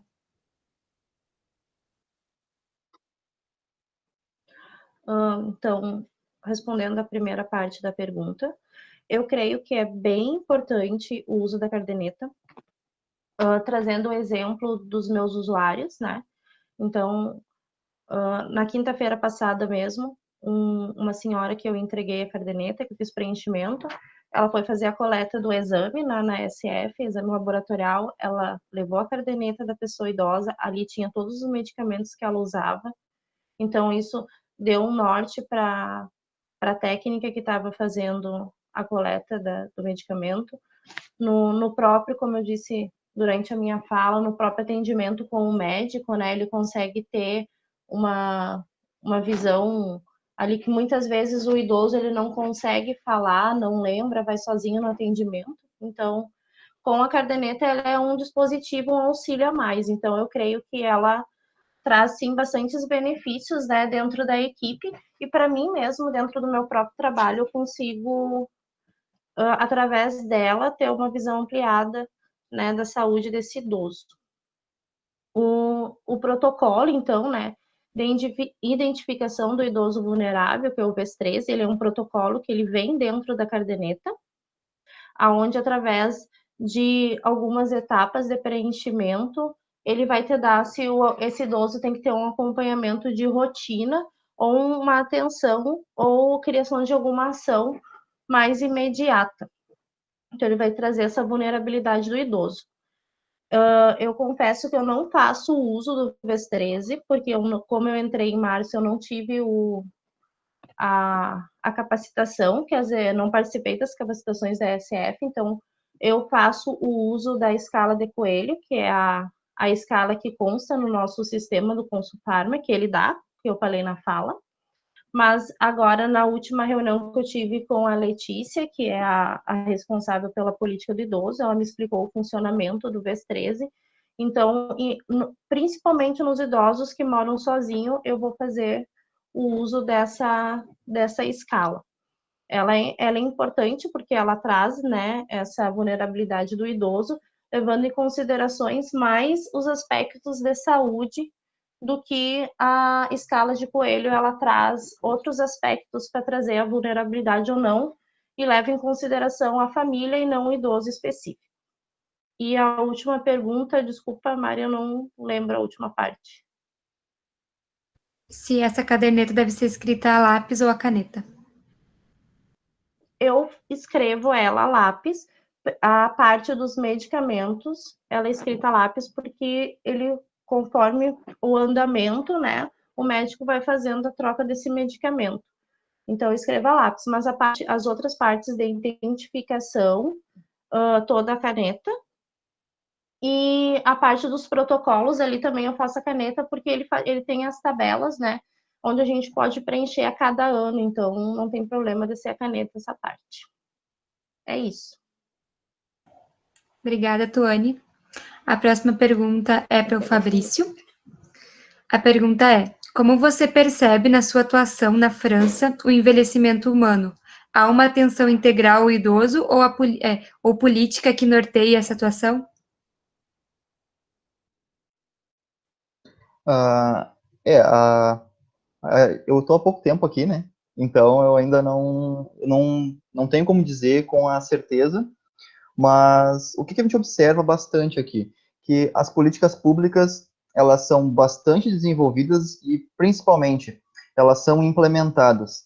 No Brasil, a gente tem muitas políticas públicas de qualidade, né? Como eu comentei, eu acho que o SUS é uma iniciativa fantástica, e a gente não tem aqui na França um sistema que é semelhante ao SUS, né, que a gente tem no Brasil, mas as políticas públicas, elas são implementadas, elas conseguem sair do papel, muitas vezes, e que eu acho que essa é uma grande diferença que a gente tem, comparando o que se observa, né, em termos de envelhecimento no Brasil e aqui na França. Como eu falei, estou há pouco tempo aqui, então é uma observação ainda bastante, nem sei qual termo utilizar, mas é bastante recente, né? O que a gente observa, assim, tem a possibilidade de qualidade de vida que idosos têm aqui parece ser diferente do que a gente observa no Brasil, né? E muito é em função dessas políticas públicas. Por mais que a gente não tenha um sistema de saúde que seja universal, ou pelo menos da mesma forma que a gente tem no SUS, a gente tem condições de qualidade de vida para a população idosa, pelo fato de se ter essa implementação melhor, talvez, do que a implementação que se tem no Brasil. Talvez seja menos difícil de se colocar em prática. Claro, tem várias questões que auxiliam nisso, inclusive o tamanho do país, né? Muito mais fácil de fazer a gestão de um país pequeno, que é relativamente, ou melhor, que é bem mais homogêneo que o Brasil, por exemplo, que é um país continental e que apresenta diferenças bastante significativas entre as diferentes regiões, né? Mas, por enquanto, é uma resposta parcial. Eu não tenho como afirmar ainda sobre essas distinções mesmo. Obrigada, Fabrício. A próxima pergunta é para a Melissa. A pergunta é: há uma hierarquização dos profissionais da saúde no cuidado integral ao idoso em hospital?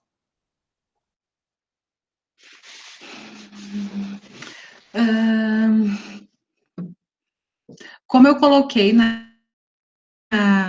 minha fala, o ideal é que a atenção ela seja organizada de acordo com o perfil de necessidades. Esse é o ideal, né? Dentro do hospital, acaba havendo essa questão da hierarquização, como vocês colocam, muito baseado no que a gente entende como equipe mínima. Acaba sempre havendo um peso maior do cuidado, pensando nessa questão da hierarquia, na figura do médico, do enfermeiro e do assistente social. Se a gente fosse pensar numa organização, né, sem pensar no perfil de necessidades, de forma individualizada, para o idoso que interna, enfim, a gente pensaria que, de uma forma inicial, a gente poderia ter a atuação desses 3 profissionais, e a partir de uma avaliação inicial, seria direcionado para os outros. Eu acredito que uma das coisas que facilita a questão da integralidade é a possibilidade dos profissionais trabalharem com busca ativa. À medida que tu atua numa unidade de internação, numa enfermaria, por exemplo, o ideal é que o trabalho seja organizado, de que se atendam às demandas que aparecem, saltam aos olhos do paciente que interna, e que os profissionais possam estar organizados a partir de uma lógica de rotina, de avaliação de todos os internados, avaliar o que seria a sua atuação específica, o que seria de atuação da equipe. Vejo que atualmente é mais compreendido por todos essa questão da atuação mais pronta da equipe mínima e que os outros acabam sendo acionados de forma secundária. Eu vejo que isso acaba atrapalhando um pouco e que isso teria que ser modificado de alguma forma. Na minha prática diária, a gente tem tentado modificar um pouco isso, porque a atuação acaba sendo muito centrada, como eu disse, nesses 3 profissionais, eles identificam os problemas e acionam o restante da equipe. A gente tem tentado utilizar alguns instrumentos que rastreiam riscos, que a partir desse instrumento já se aciona os outros profissionais, eles são envolvidos de uma forma mais precoce no cuidado, que acredito que isso auxilie bastante na resolução de problemas, que a internação fique mais enxuta e consiga estabelecer melhor essa questão da linha de cuidado. Então, para quem está no mercado de trabalho, atuando em outros locais, eu acredito que vale a pena conversar com as equipes e tentar montar um esquema onde a equipe se enxergue e consiga trabalhar de forma mais coordenada. Aí vai depender das pessoas presentes nessa equipe, no conhecimento dessas pessoas nesse tipo de atuação, para vocês conseguirem montar uma estrutura que contemple melhor todos os profissionais envolvidos. Eu estou atuando, né, na área de geriatria e gerontologia há muitos anos. Ao longo desses anos, já tive algumas dificuldades em função de muitos profissionais não terem essa formação, e acredito que nos últimos anos que eu tenho conseguido mudar um pouco essas questões e conseguir que o trabalho seja realmente mais multiprofissional, interdisciplinar. Então, essa é uma caminhada que, dependendo do local de trabalho, é um pouco mais demorada, mas à medida que a gente se envolve, conversa, envolve as pessoas que estão trabalhando em conjunto, as coisas começam a funcionar melhor. Então, esse é um desafio, né, para quem atua na gerontologia, mas eu acredito que, usando de alguns subterfúgios, utilizando rotinas de avaliação, de instrumentos, fica mais fácil os profissionais se enxergarem e essa questão de hierarquia ser um pouco quebrada, assim, e que tu consiga atuar mais baseado no perfil de necessidades do que um ou outro profissional está mais envolvido, senão é ele realmente quem vai resolver as questões e ter um conhecimento mais específico do que é necessário para o idoso em questão. Acho que seria isso. Obrigada, Melissa. A próxima pergunta é para a Tuane. A pergunta é: você considera os aportes teóricos da terapia ocupacional para embasar sua prática como agente da saúde da família? Com certeza. Até como eu mostrei ali na fala, o próprio estratégias de promoção da saúde eu trago de aulas durante a graduação. Eu fiz até uma fala um tempo atrás para a professora Keila, na aula dela de gerontologia, onde eu falei que a terapia ocupacional, ela me traz esse embasamento teórico, né? Me traz muita segurança para atuar enquanto agente comunitário de saúde. E, enfim, a minha base é da terapia ocupacional, toda a parte do SUS, tudo veio da parte de como graduanda na terapia ocupacional. Então, ela me traz essa segurança, esse aporte teórico e prático também para minha atuação enquanto agente comunitário. Eu creio que eu tenho muito mais segurança de atuação, principalmente eu que entrei há muito pouco tempo. Eu estou recém desde março atuando como agente. Então, ela me trouxe essa segurança, principalmente nessa parte do idoso, onde eu consigo ter essa visão um pouco mais ampliada, às vezes, de adaptação, qualidade de vida e das próprias doenças, né, que esses idosos podem ter, graças à minha formação enquanto terapeuta ocupacional. Obrigada, Tuane. A próxima pergunta é para o Fabrício. A pergunta é: qual a importância da equipe de saúde que atende o idoso compreender sobre o processo avaliativo neuropsicológico?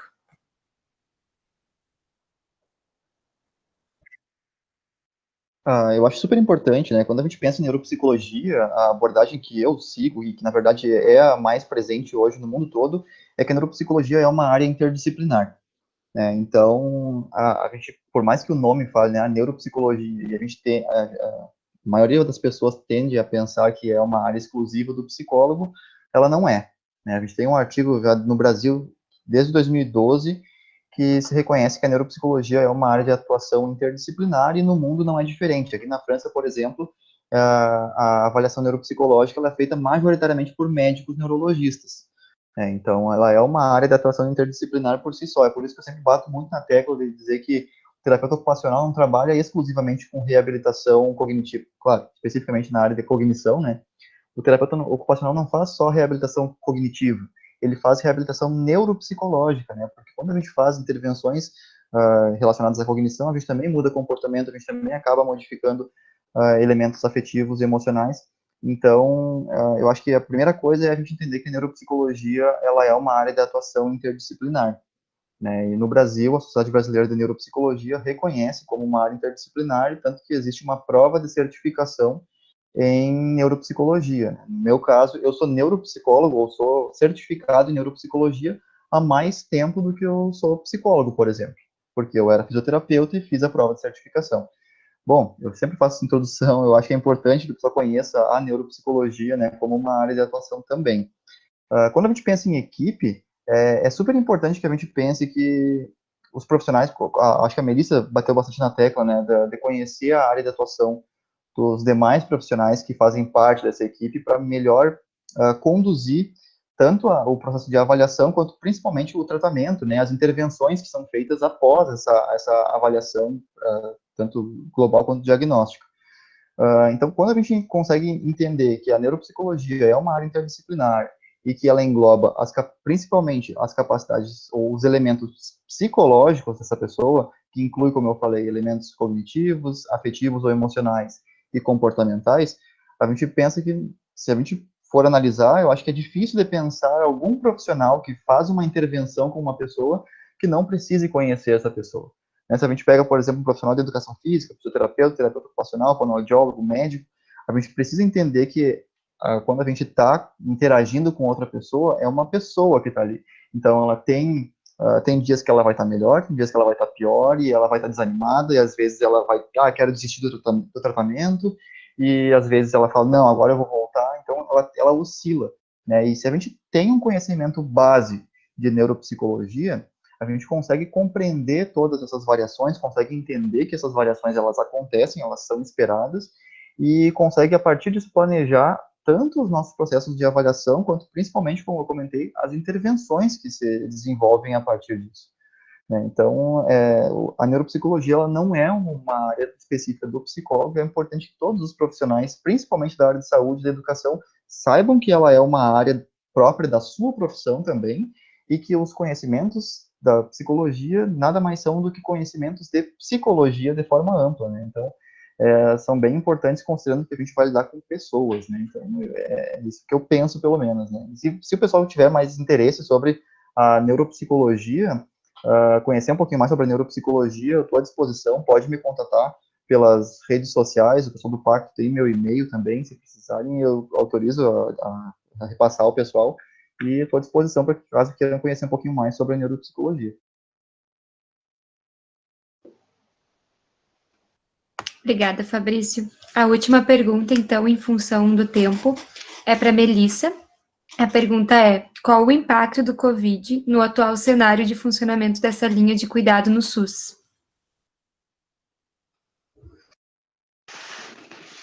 Bom, eu vou colocar para vocês a experiência que eu tenho tido no hospital universitário. Desde o início da pandemia, houve uma orientação, né, de todo o hospital a tentar que eles se organizassem para esse enfrentamento da pandemia, e toda a definição de perfil de internações, de giro de leitos, de tempo de permanência, relacionado ao setor onde eu estou trabalhando, nessa equipe de gestão de alta, houve uma modificação, uma busca para que os processos fossem mais eficientes, no sentido de que o hospital estivesse apto a receber a demanda relacionada com essa mudança, né, com o surgimento do Covid. Então, dessa forma, eu vejo que todos os serviços estão organizados, né, para atender essa demanda diferente da pandemia, e manter da melhor forma possível a resolutividade, recepção e resolução dos demais problemas de saúde que não estão parados. Então, a ideia é dar conta dessa demanda relacionada com a pandemia, mas também dar conta do restante das necessidades da população em relação ao adoecimento por outras situações.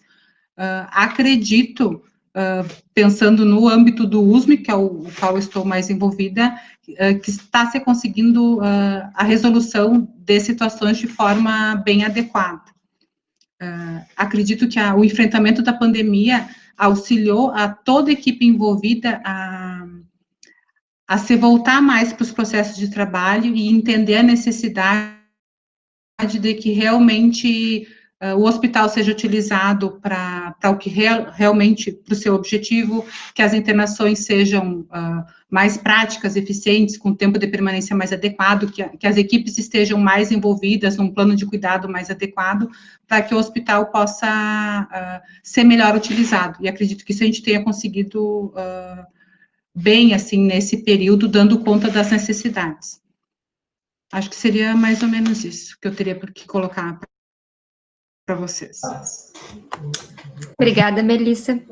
Infelizmente, em função do tempo, a gente não vai conseguir fazer as outras perguntas, mas, enfim, né, foi muito bom poder ouvir vocês, e, novamente, em nome da comissão organizadora, a gente gostaria de agradecer a disponibilidade dos palestrantes. A fala de vocês, ela foi fundamental para a nossa formação, e para um cuidado mais humanizado de forma integral ao idoso. A gente gostaria também de agradecer novamente aos ouvintes, esperamos que o seminário ele esteja sendo um momento muito proveitoso, repleto de conhecimento referente à área de geriatria e gerontologia, e algumas informações, então, para finalizar. Lembrando que, para confirmar a presença de vocês, é necessário preencher o formulário, que já foi enviado no chat, e estará disponível até as 22 horas do dia de hoje. A palestra ela vai ser disponibilizada no YouTube, ao final do evento, pelo período de uma semana, no canal do YouTube do Pacto, conforme acordado com os palestrantes. O Pacto ele agradece a presença de todos, nos encontramos amanhã pela mesma plataforma, entretanto, amanhã vai ser às 18 horas, com o eixo intitulado Inovações e Tecnologias da Terapia Ocupacional. Desejamos a todos uma boa noite.